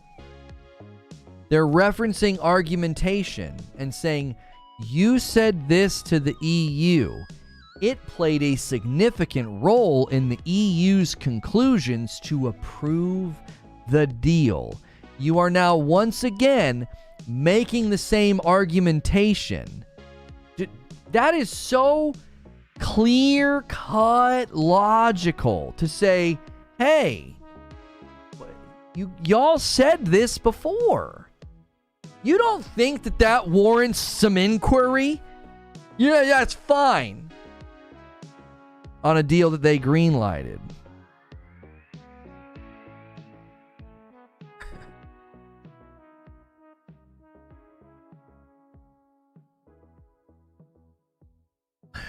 It's like people commit to not seeing everything. You're like, I'm not going to look at the big picture. Space Dovahkiin. Let me track something for you. You ready for this? On a deal that they greenlighted. And then after they greenlighted, what happened? They restricted the property. It happened after. So they go back and they look at it and they say, whoa, wait a minute. Wait a minute. We approved that. The EU approved that. You used this argumentation before. And then right after the deal went through, you restricted the property that you apparently had no financial incentive to restrict. So, yes, they approved the deal. Let me ask you something, Space Dovahkiin. When the FTC approved the deal for ZeniMax to be purchased by Microsoft, could they see into the future? Or was the restriction of the property after the purchase a bit of a, hey, wait a minute. Like, I don't understand. You guys made a lot of statements about how you were going to handle it on a case-by-case basis, but, like, you didn't really have a financial incentive to restrict any of the property. And then you bought it, and you basically restricted everything. The only things that didn't get restricted were already under contract. Well, good for you. You did something that you were legally obligated to do. I'll take care of my kids. Like, what do you want, a cookie? You did exactly what you're supposed to do. Also, you have to consider what Eugene is saying. Lena Khan was sworn in June of 2021. Bethesda approved in March of 2021. It's a different FTC. Thank you, D Dizzle, with 15 months. It went with 0 concessions. Never go full, chat. Never go full. You're going full, Space Dovahkiin. This is so freaking simple. It's so freaking simple, and you keep reframing it. You're reframing it because you've had the narrative structured and framed by headlines instead of information. I'm trying to help you be more thoughtful about this. You're reading headlines. Nobody said there was concessions or promises. They're using the same argumentation, and the FTC says, what assurances do we have that this isn't exactly the same as last time? That is so easy to understand. I could explain this to my kids and they would freaking get it. They argued that they had no financial incentive to restrict property, and then they restricted the property. And then when they're trying to convince everybody that it's totally fine for them to spend $69 billion on the largest gaming acquisition in history, they're saying the same thing. And the FTC says, wait a minute. You said this before.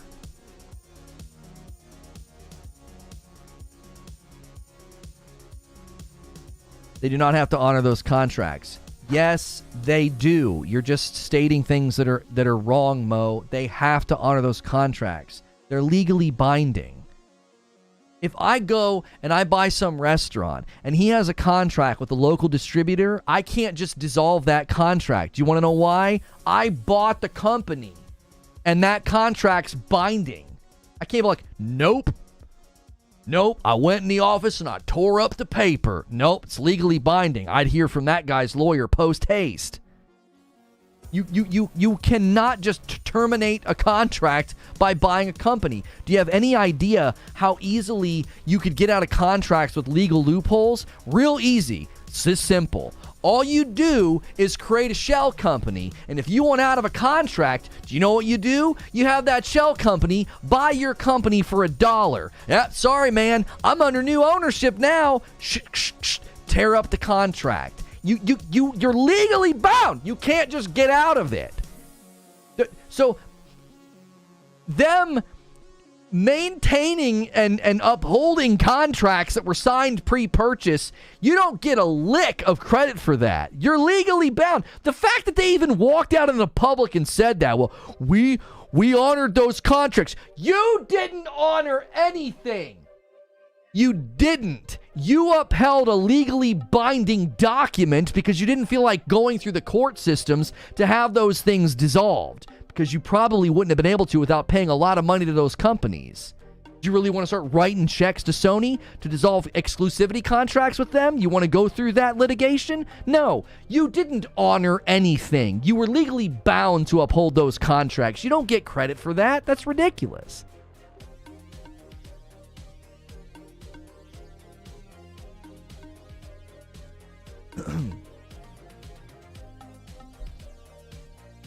You called me out by name. I talk a lot of crap, but respectful of all. I'm not being disrespectful. Oh, somebody in chat called him an idiot. Yeah. Don't be name calling. Look, Mogo's hard in the paint for Xbox, but he's never unkind. Bias is showing? How is bias showing? They go out in the public and they say, we honored these contracts. That phrase doesn't even make any sense. You bought the company. The contracts aren't being honored. You inherited those contracts when you bought the company. You're not like going above and beyond. Like, we didn't have to do this, but we're being the nice guys here. We're honoring these contracts. What are you talking about? Your bias is showing because you understand that contracts are legally binding. Right, like if I go buy some restaurant, I'm not honoring the contract out of the goodness of my heart. I'm legally bound to. I'm not like, I'm being a nice guy here. You know what that guy would say to me? You're not being a nice guy. You have to do this. Imagine me buying that restaurant and I'm sitting across the table from the distributor, from some potato distributor. And I'm like, we're really doing you a favor by honoring this contract. And he'd be like, no, you're not. You have to honor the contract, you moron. You're not doing me any favors, but we're honoring the contract. You can use whatever words you want. You have to. You can say honoring. You can say schmottering. I don't care. You have to do it. You don't do me any favors. Don't blow smoke up my skirt and call it rain. What are you talking about?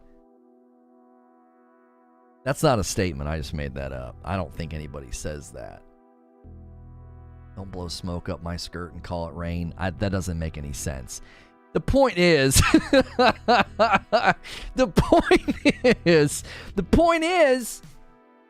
they made similar statements. So you have to understand something. The FTC is not saying Microsoft lied.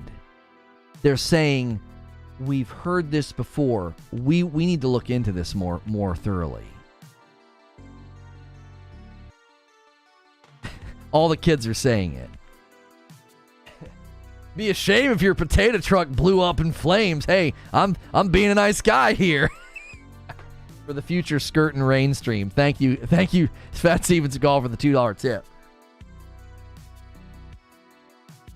People think that Microsoft is being a nice guy for honoring the contract that they purchased. Bruh, that's what I'm saying. When you buy a company, you inherit everything. You inherit the company's debt. You inherit the payroll. You inherit everything. Right. That would be like me buying that company. I buy that restaurant and I start paying that company's bills. And I'm like, really, I'm doing you a favor. I don't have to pay these bills. Yes, you do. You own the company now, idiot. That's what they would say to me. Like, Imagine me writing a check to the property owner for the lease on the property and being like, I just want you to know, I'm being a nice guy here by continuing to pay this bill. No, you're not being a nice guy. You inherited this when you bought the building, when you bought the business. You're not doing me any favors. You're not some hero. When you signed on the dotted line, you inherited this bill instantly. It's your bill now.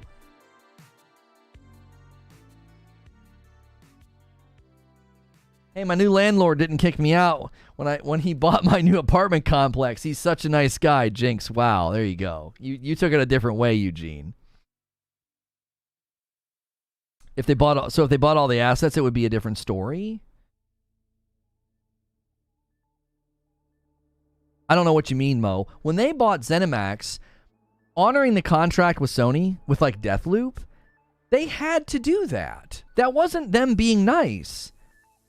Like, you're buying into you talk about bias showing. It's the bias of Xbox fandom to be like, Microsoft did the right thing. They honored those contracts. There is no right thing. It's an amoral decision. There's no morality, no rightness. They're literally doing something they're legally bound to do. I terminated my contract with AT&T Wireless. I have no honor. They did not have to do that. Yeah. You guys are doing that thing where like you feel like if you say it enough times it'll become true. They 100% had to honor the contracts. I don't understand. It's just weird, man. It's like people just say stuff, bro. You're just saying stuff. Like you it's almost like you know it's not true, I think. Some of you guys just say it to get me going.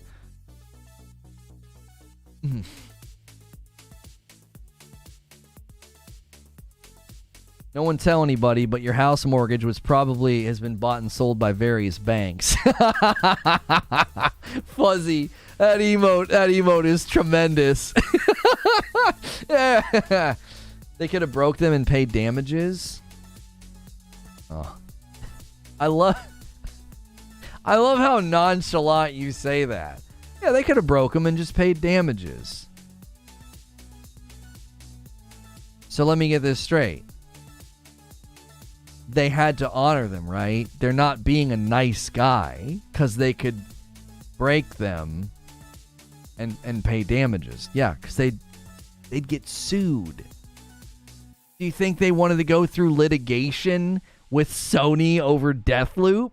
No. They stuck to the contracts like we're legally bound to. Only way out of this is to go through some kind of litigative, agreement or settlement with them. Why the frick would we do that? So you understand, your name is incredible, by the way, Mick Ball Sniff. You understand that by saying they could have broken and paid damages, you are quite literally being pedantic. Saying they didn't have to. Yes, they did. They legally had to. The only way out of that legality was through some type of a settlement, consequences, paying damages. So you're quite literally agreeing with the fact that yes, they had to. They don't get credit is the point that we're making. Upholding existing contracts is not some like, good job, Microsoft. They had to. I feel like this is one of those, actually, they didn't have to honor them. They could break them and lose millions to billions. Yeah, it's just pedantically wasteful to even take that argumentation line.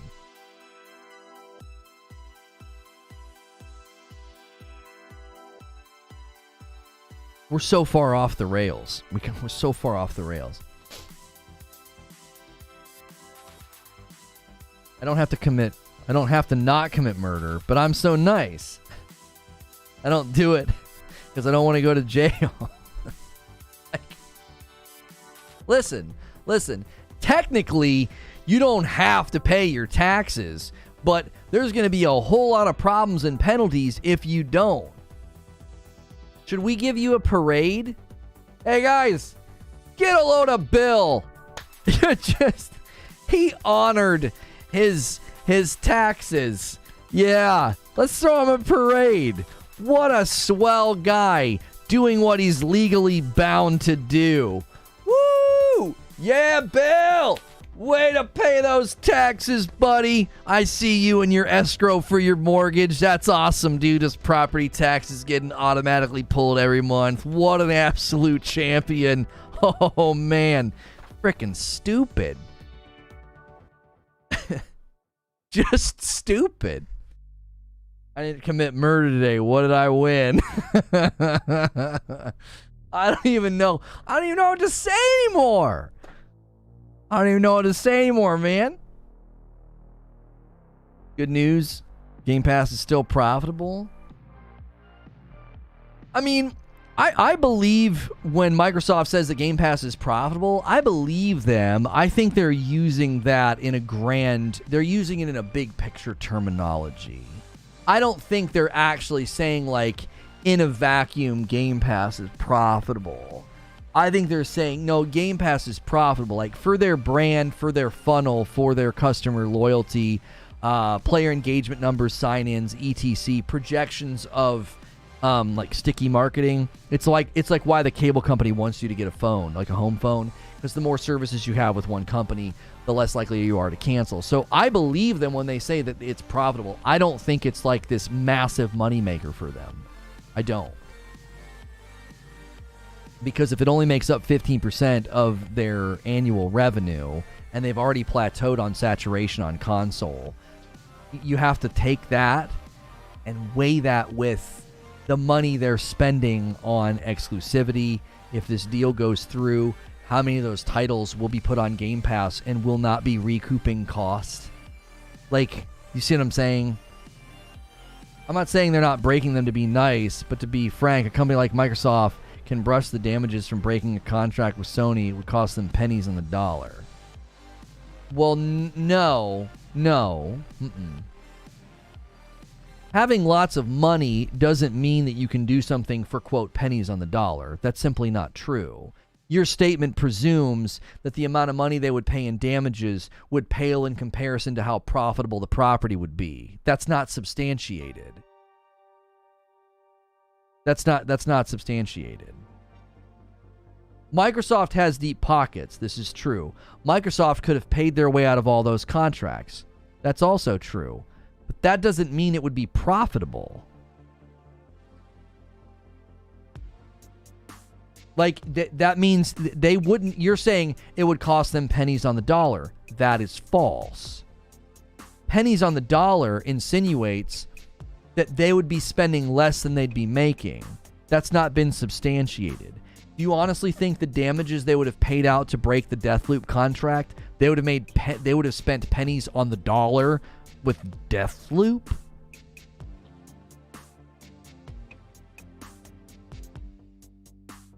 Do you see what I'm saying? Like, your claim is just ludicrous. Like, there's no way that Microsoft could have paid their way out of all those contracts and then been like, oh man, we've made so much money on the property. Like, what you're essentially saying is the check they would have had to write Sony would have been insignificant in comparison to the profit they made on Deathloop. That's a ludicrous claim. There is literally no way that that is true. There's no way. The commercial success or commercial viability of one game like Deathloop is not big enough or profitable enough to warrant what they would have had to pay to Sony. And listen, that problem gets more complicated the bigger the property. Can you imagine paying out some deal on something the size of Starfield? Like, I'm not saying Starfield was ever exclusive, but imagine if Starfield would have been exclusive or whatever to Sony. That's a big property. That's an anticipated game. Second most anticipated game of next year behind Hogwarts.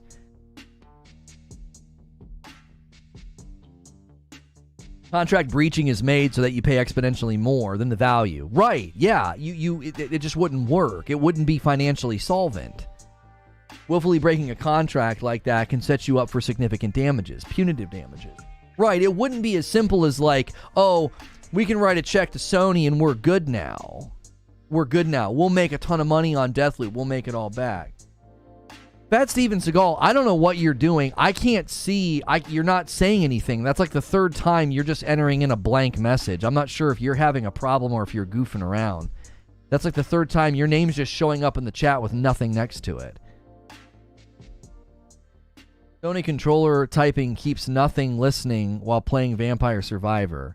Oh, I was like, what is going on? Like the first couple of times it happened, I thought maybe the chat was goofing, but then it kept happening. I was like, are you trying to talk? You'd have to pay out years and years of projected loss. Yeah, damage to their brand. Right, exactly what Wheezy was saying. Like, you can breach a ton of contracts, and people will be like, well, oh my gosh, do we really want to let this company buy out another company? They just go through and recklessly break all of the contracts. That's not good at all. What I'm saying is just because there's a contract there does not mean they have to honor it. So you're back to stating something that's factually false. Like, I don't understand. So you go round and round, you make a bunch of points that have been completely demolished by me and other people in chat, and you just come back to your original premise. Like, what the frick? Why do people argue this way? What I'm saying is, just because there's a contract doesn't mean they have to honor it. It's not false. It is false. They're legally obligated to uphold the contract. So they have to honor the contract. Those statements go together like peanut butter and jelly. They're logically locked in. You can't concede, yeah, they're legally obligated. Yeah, if they break the contract, they'd have to pay a bunch of damages. But they don't have to honor it. What? What you're saying doesn't make any sense. It's you're speaking in an illogical way. You do have to. There's a legal implication. It's called an imperative. Like they are being held to that. They must. And if they don't, there are consequences. You must pay your taxes. Well, I don't have to. If I don't, I'll just pay a bunch of damages and maybe go to jail. Oh, okay. But that doesn't get out from underneath the claim that you have to pay your taxes.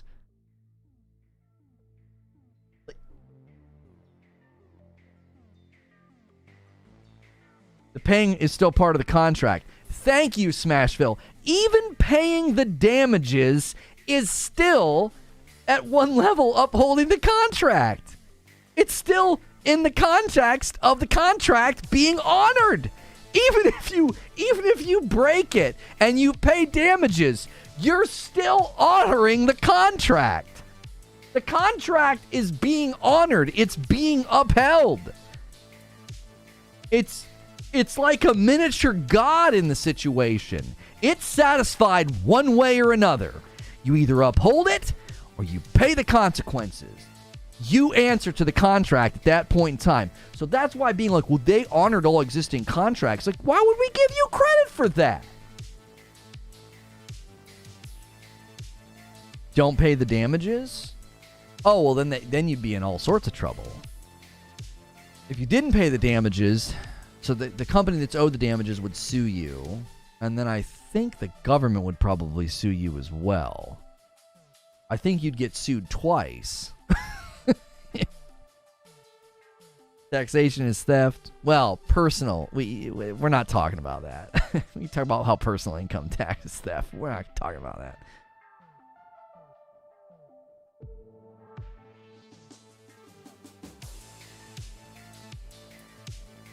Jim Ryan stated that Game Pass was in the low 20s. I found that to be interesting. Less than 25 million. Right. And that's fundamentally where our conversation started with was, PlayStation's not worried about Xbox Game Pass. And a month ago, they were talking about how they're the leader. They have 29 million subscribers. They're set to grow. Well, Microsoft shot all that down. They're like, no. We're closing in on 25 million and we've plateaued. Thank you, Swags, for 12 months. That's a whole year. Thank you so much for doing a Member Plus as well. If you don't pay your court damages, you're getting judgment leaned. No one wants to be judgment leaned. How far until you face jail time? Yeah, I don't know how they would do any of that. Because it wouldn't even get that point. It wouldn't even get to that point. You wouldn't even get to being leaned and audited. Because the board, your shareholders would step in.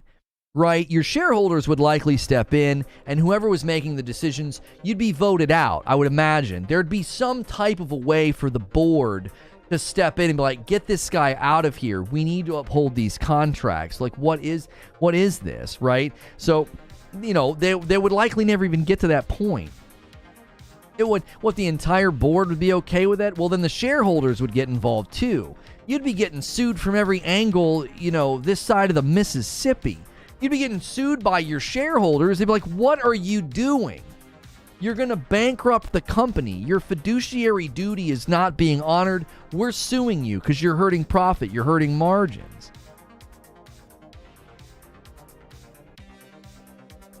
Oh, no, there's jail time for evading taxes. Yeah. They have jails specifically for that. Not, non-violent. What is that? White collar crimes or whatever they call them. Unless there was some serious BS going on, the shareholders would step in way before it got to that point. Yeah, tax fraud is different than non-payment. Like, I think non-payment, you're fined. Eventually, there's a warrant put out, but I don't think it's like immediate. I think there's like stages for non-payment. Non-payment, you end up getting like fines stacking up, and eventually you probably face jail time. Fraud, yeah, tax fraud and tax evasion are different. I think they both can result in jail time. I think tax fraud's more immediate. It's like, nah, yeah, you're going to jail, bro. Yeah, failing to uphold a business contract's not criminal. Yeah. You'd pay hefty fines. They'd garnish wages, put liens on the company. And again, I don't even know if it would get to that point because the shareholders would step in, board members would step in, people would be fired and voted out, and then they would honor the contract. Then they would fix it. Well, they would try to fix it all.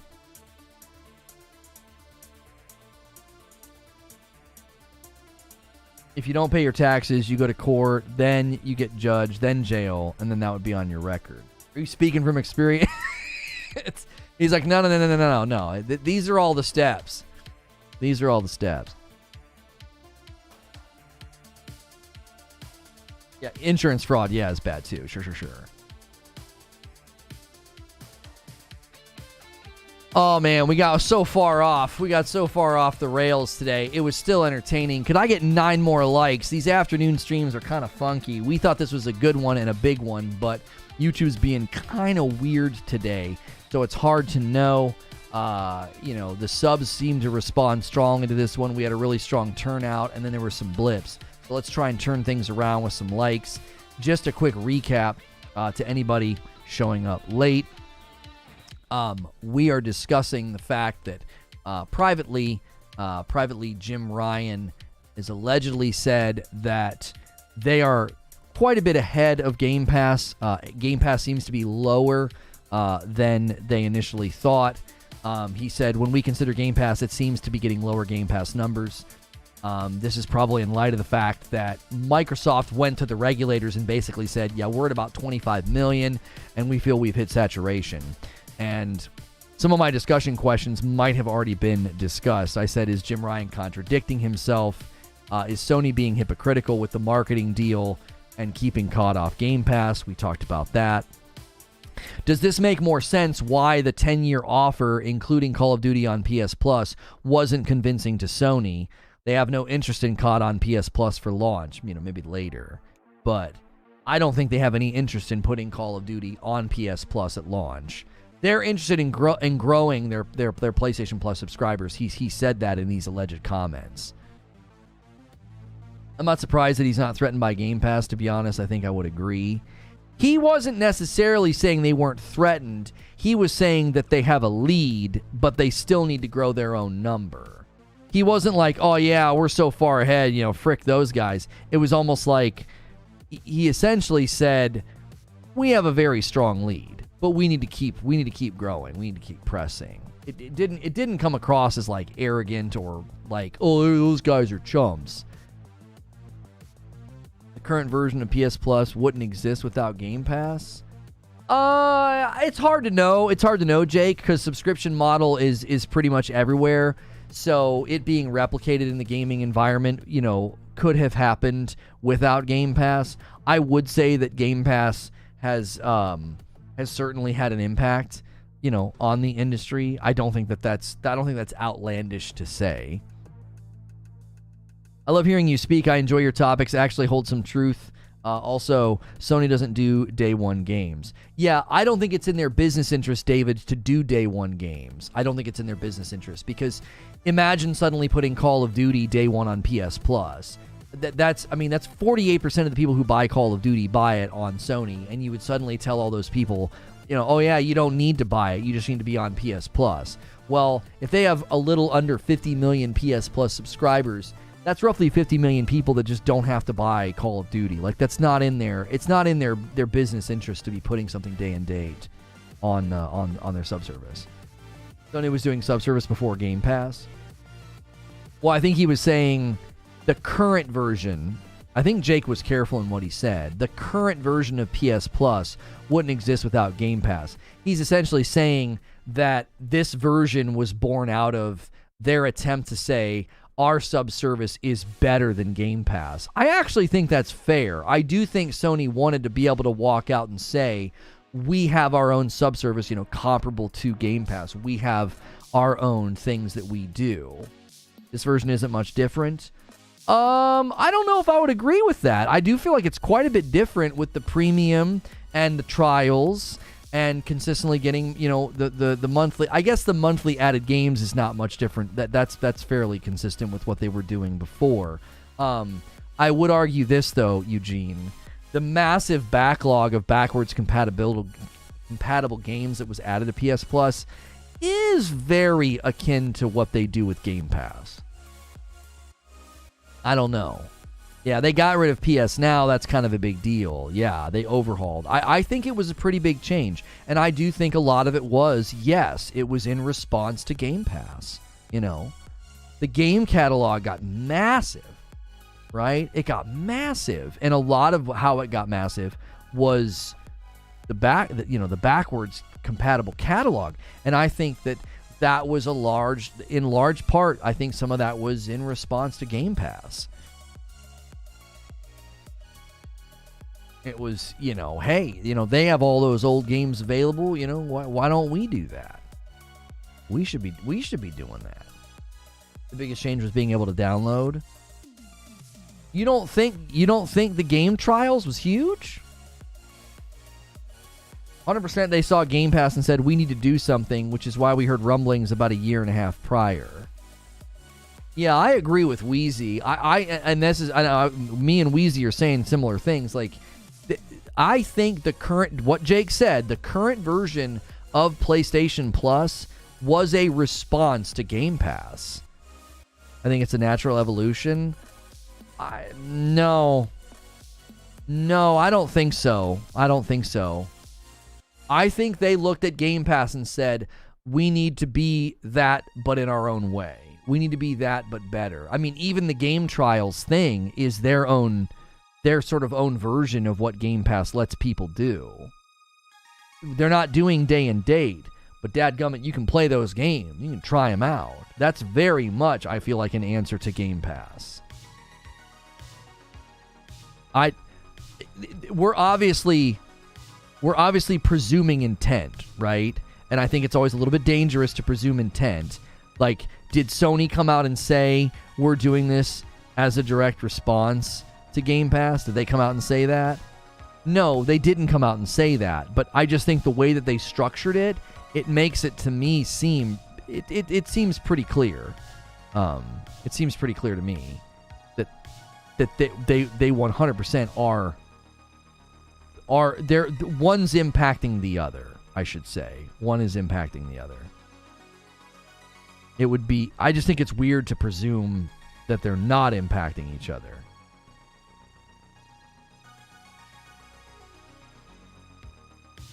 Trials is amazing, honestly. Yeah, the fact that they let you play games like Horizon Forbidden West for like 5 hours, like that's crazy. I also think it's a good thing. It's a very good thing for the industry. You will own nothing and like it. Just learn to agree with that statement and adapt now or forever complain. Game Pass is getting a cheaper tier with ads. I was just watching a couple videos about it. I guess it makes business sense to advertise it.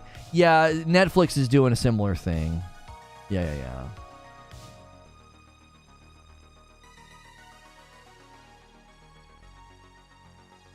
I never claimed it just not a response. I'm just saying this version really isn't hugely different beyond downloading games.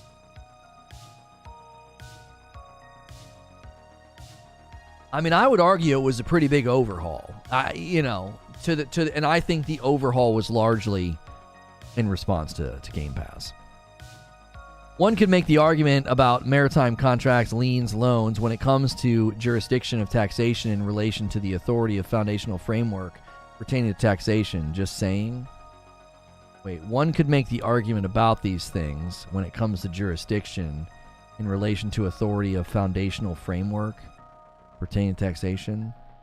That sentence doesn't seem to finish itself.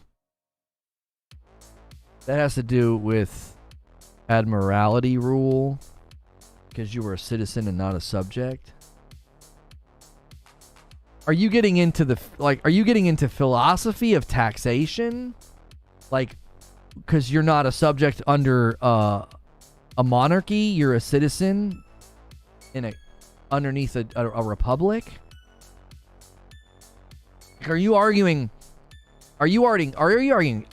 tax philosophy? My only problem with Microsoft right now is that they lack focus.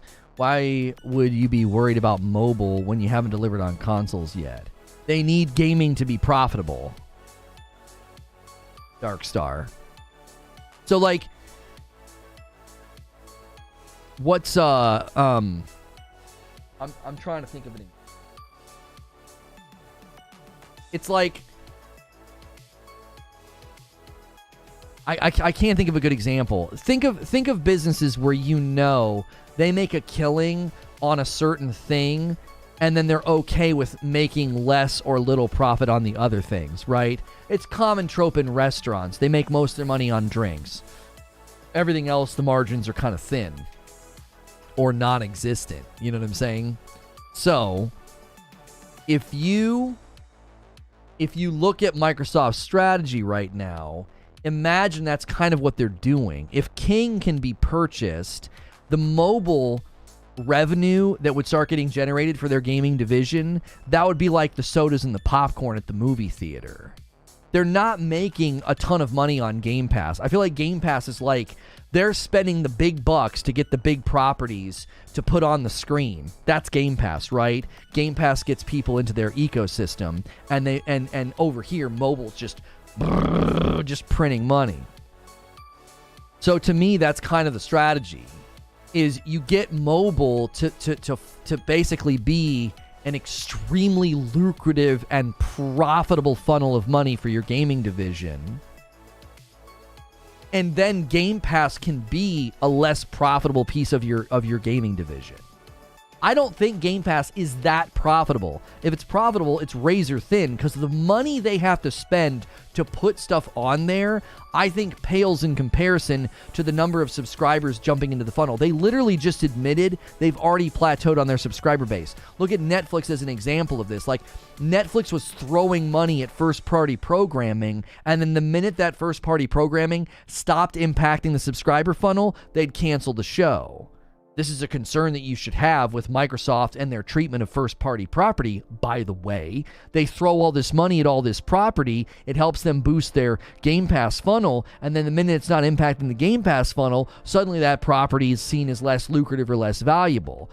This is why you better pray if this deal goes through, Microsoft continues to distribute Activision Blizzard properties on other consoles like the PlayStation or the Switch or the PC environment, because that's where that property would maintain profitability. It's not going to be subscriber impacting in perpetuity for Game Pass.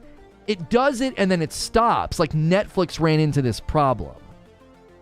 That's why this deal is so much bigger than people make it.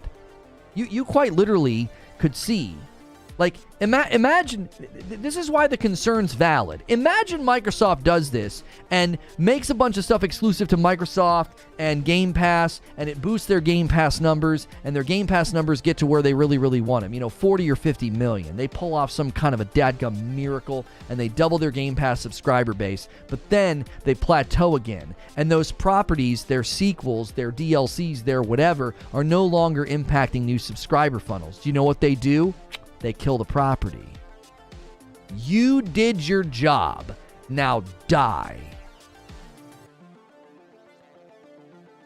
And then they would raise the price of Game Pass. So you'd get hit from both sides. You'd see properties you love killed because they're no longer impacting Game Pass. And you'd see Game Pass price go up because, well, what are you going to do? You're going to lose all your property. You're going to lose all your games. It's what Netflix is doing. It's what Disney's doing. Sony's going to do the same thing. PS Plus prices are going to go up. That's what these submodels do. So you can't, if you're so pro Microsoft to the point that you think this is a great deal and you think it'd be awesome for Microsoft to rip all these games and properties off of Sony and yeah, man, I'm Team Xbox. Go, exclusives. You're arguing for those properties to essentially be killed because they'd be used to boost Game Pass and then killed because they'd no longer be solvent within the business model. Thank you, Sam D. Man, for the like.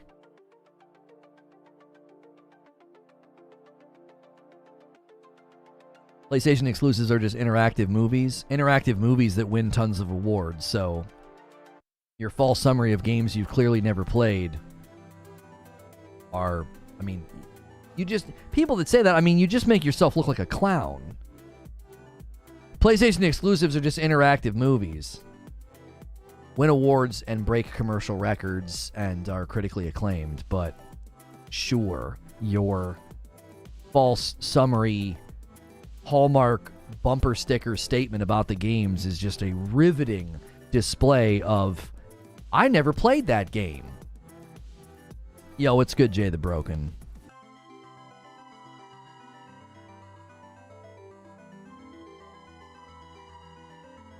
They sell great, I'm not denying that. Yeah. They sell great, they're highly reviewed, they're high praised, but they're just interactive movies. Winning the awards, does it mean it's good at all? If being highly praised, getting really good reviews, getting really good commercial response, and winning awards, what other checkbox do they need to check for you to determine the game's good, Mo? What box are they missing? They're like the Bo Jackson. They're doing it all. And I just don't know if they're good, though. What do you mean? Commercially crushing it, highly praised by review outlets and the consumers, and winning awards, but I just don't know if it's good or not. That's not really determining whether or not it's good. I think you put too much into awards. So when I list commercial success, critical acclaim, and consumer praise, you think I put too much stock in awards because I included it in that long list? I'm saying some folks don't like it at all. Okay. What's the point? Some folks don't like pizza. Does that mean pizza's bad? Does that mean pizza's just dough and sauce and cheese? You see what I'm saying? Like, reducing something down to false summaries of its parts, that's what he said. They're just interactive movies. And I list all of the reasons that the games are clearly more than interactive movies, because the claim is brain dead and stupid. And your defense is, well, some people don't like them. Well, 5-star restaurant for that steak that's apparently one of the best steaks in the world. you know, it's just meat on a plate. Okay, well, it's critically acclaimed. It's been reviewed by some of the best chefs in the world, and people around town say it's worth every penny. Yeah, well, some people don't like meat. Like, it's like you're trying to do a non sequitur. I don't understand. I was asking you the question, does winning awards means it's good to all? You read my question wrong. Nobody's ever said that. Your question doesn't make any sense. I don't understand. No one's ever claimed winning awards means it's good to all. No one's ever claimed that. You're baking into my reference of the awards something that I didn't put there. I didn't put that there. I didn't say if a game wins an award, it's good for everybody. If there's if there's something that always boggles my mind about these streams that we have sometimes, it's like I haven't won any trust. Like, you think in all my coverage, all my shows, all my argumentation, you think you need to ask me that question? You're in the dark on that one. I don't really know what Lono thinks. Does Lono think if a game wins an award, it's good to everybody? You need me to clarify that for you. Like, come on, Mo. You know me. You know me. You don't need to ask that question. You know I don't think something that silly. I feel like I'm a pretty bright guy. I don't come across as stupid. At least I don't think I come across as stupid. You know I don't think that. My reference of the awards and the critical acclaim and the commercial success was I was making a mockery of just such a false statement. Sony exclusives are just interactive movies. Bruh. What are you talking about? They're crushing it commercially. They're commercial successes by every mark of the term. They're critically acclaimed by the review outlets. They're praised by the public, and they win awards. And you want to like pump the brakes and be like, hang on, before we continue, I just want to make sure we know. Lono, do you think if they win awards, they're good to everybody? No. Me shooting down a ludicrous false statement and false summary of a game's quality, me pushing back on that doesn't mean that I think if a game wins an award, it's good for everybody or good to everybody.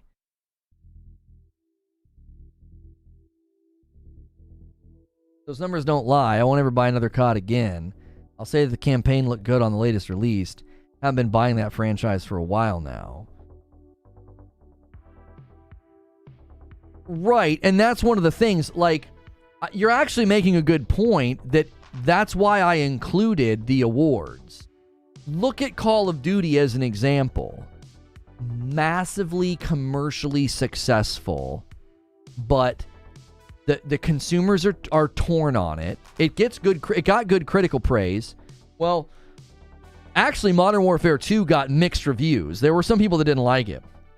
And then there were some people that highly praised it. I highly praised it, right? And then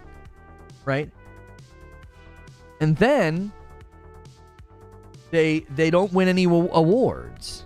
Do you see all the missing pieces? Like, if I sat here and tried to defend how great Call of Duty was, it would be more difficult. It'd be like, well, it was really commercially successful, but the review outlets were kind of split on it. The consumers seemed to be kind of split on it, and it only got nominated for one award. But you're going to look at Sony titles that are commercially successful, great reviews from the critics, great review scores from the public, and they're nominated for awards, and they win awards. And you're going to say, they're just interactive movies. You suspect. That's just fandom talking. That's not a representation of the product. You don't have to like it. You don't have to like Returnal or Ratchet & Clank. You don't have to like Horizon Forbidden West or God of War Ragnarok or Spider-Man or Miles Morales or Ghost of Tsushima. You don't have to like any of those games. But to summarize all those games like, oh, they're just interactive movies, your authority on video games is non-existent if that's your opinion. They're some of the leading games right now. and your summary is, well, they're interactive movies.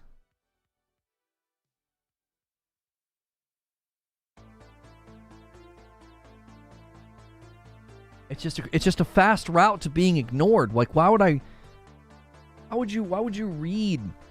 It's like I'm reading the ravings of some weirdo's gaming journal that they're like writing in at night. Sony titles are just interactive movies. What kind of a lunatic wrote this? It's in my chat. I stopped caring about awards the moment Deathloop won one. I only care about commercial success, but that's just me.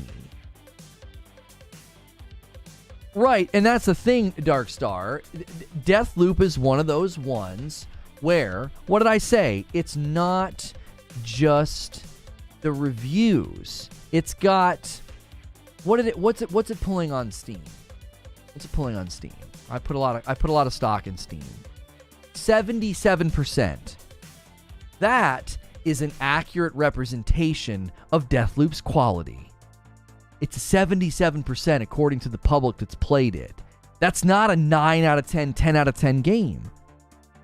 Do you see? Deathloop didn't win any awards? Yeah, it did. It won a couple, did it not? It won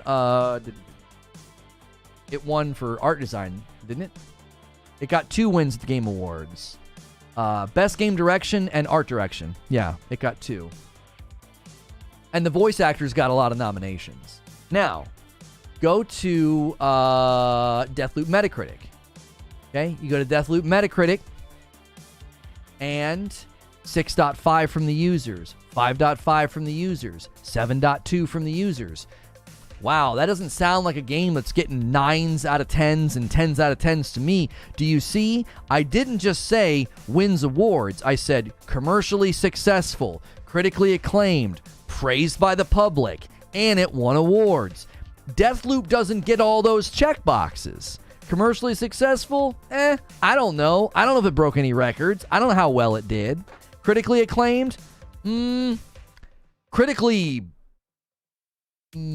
puff-pieced, I think. The critical acclaim felt awkward at times. It was like overpraise. Praised by the public? Not really. No. Public generally thought it was about a 7 out of 10 game. Won awards? It won for art direction. It won for game direction and art direction. You see? Like, so that's why when I went for the Sony titles, I was like, bro, what are you talking about? Oh, that's a demo. We could play that on Thursday. Stencil. Souls-like, dark fantasy, difficult, atmospheric. Escape. Beautiful. I feel like I've played that. I swore I played a game like that. Wasn't there a Souls game like that where there was green stuff that you had to collect, and when you went to the bonfires, they were like these oh, it has cooperative play. Split screen co-op.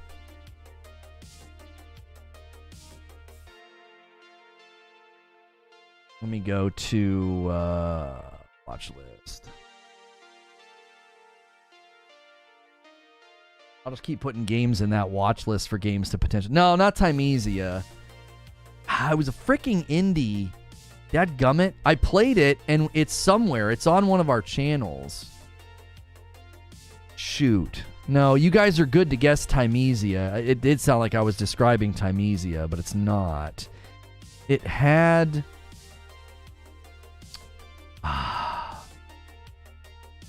Shoot. It's gonna drive me crazy. It's probably on the old channel. Mortal Shell. No, not Mortal Shell.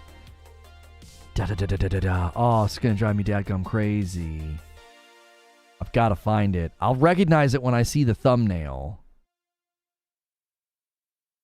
We might have done it on... No, it wasn't Solstice. Root, no. Biston, no. Cell, no.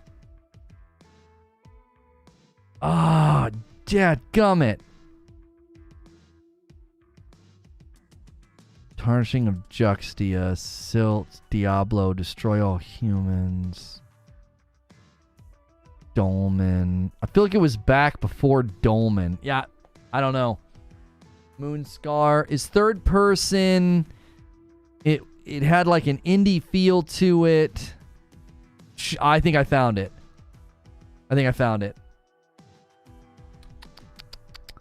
Shattered. Tale of the Forgotten King. Yeah. That's what it is. That game, Stencil, reminded me of this game. Shattered Tale of the Forgotten King. Do you guys remember when I showed this game off? Remember the green squares? These things?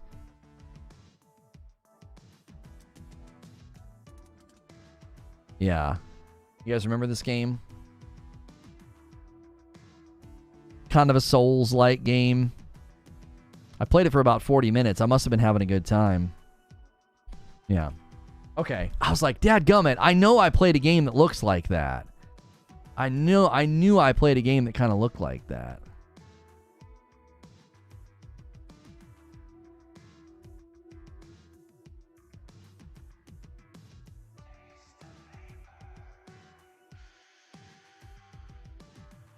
I don't remember that. It's on our First Look channel that's no longer a First Look channel. We're going to relaunch the First Look channel. At first of the year. The First Look channel is going to be very, very different.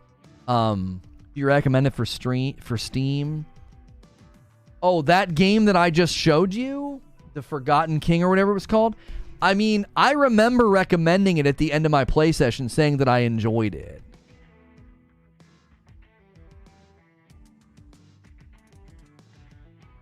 Yeah.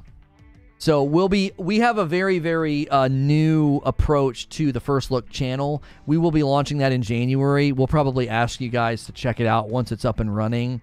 It's going to be more of a, like, I'll kind of record some good gameplay, get a feel for a game, and then I'll do like a voiceover like, hey, here's the good, here's the bad. Do I recommend this game? And so the content will be a little bit more intentional instead of being... Oh, Shattered, you remembered it without me. I didn't even look to see Sven in the Discord. I didn't see you said that. I went and found it on the channel. I knew I would recognize it if I saw the thumbnail. So, it'll be, we're hoping some more like a skill up or review style. It'll be more like a First Look review. Like a first impressions, intending to like help somebody like see the gameplay and get the good, get the bad, do I recommend. Like a nice quick snapshot of a game. Obviously, it's not going to be like a skill up, super long, hey, I played the whole game thing. Ours is going to be more aimed at being piecemeal. So, more in line with my identity as a broadcaster. Like my updates channel, like, hey, here's a real quick summary of something that just happened, Reforge updates. Here on this channel, like I fly through it all, and I'm like, yeah, here's the good, here's the bad, here's the way forward for this. Like when we used to break down that, the video game that I used to cover. That's kind of how we'll approach games in the future. So Reforge First Look will be still in the vein of how I approach games and how I approach topics. So it'll, instead of it being like, hey, here's the first 15 minutes of a game, it'll be intended to be a little bit more informative and more beneficial to the viewer. We're hoping that like is more like appealing as a channel, to be like, oh, this channel is a helpful and informative channel, instead of, oh, this channel just uploads random 15 minutes of gameplay. Do you see what I'm saying? Like it's intended to be more beneficial to the user.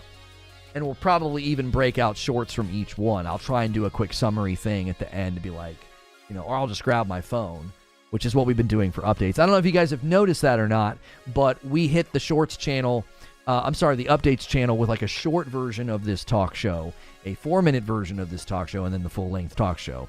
It's all different versions of content that's intended to, hit different audiences. Because some people don't want to sit here and debate me for 2 hours. Some people just want like a quick summary in a short. And the people that watch shorts probably aren't watching the 4-minute long videos. So yeah. All right, if you guys missed my video yesterday, I'm going to put a link in chat. It's gaming by the numbers for 2022. Throw some love at that video. Help it to get some more, maybe get a little bit more traction, get some likes, get some comments. If you didn't watch the video yet, it's a great video. I break down GameIndustry.biz's article. They sort of break down all the stats and numbers for the year. That's our upload from yesterday. We do an upload on this channel about every other day, so I'll have one tomorrow. They're sometimes in the vein of reaction content. So click the link in chat. Go show some support to that video. Don't click on the link unless you're going to actually watch it and leave a comment and like. Don't just go click on the video and then click like and leave. That's not helpful. So if you're interested in that video, that was an upload, kind of in the vein of my content and how we run things here. Thanks so much for tuning in, debating me, keeping things civil. We didn't really have to ban anybody. So good debate. Good discussion. Always good to debate these console situations with PlayStation and Game Pass and the acquisition. We'll see you guys bright and early tomorrow morning. Members, make sure you get in the Discord so that way you don't miss out on any of the members-only content. And I'll see you guys tomorrow. Click that link in chat if you haven't watched it already. Check out the Gaming in 2022 Year in Numbers.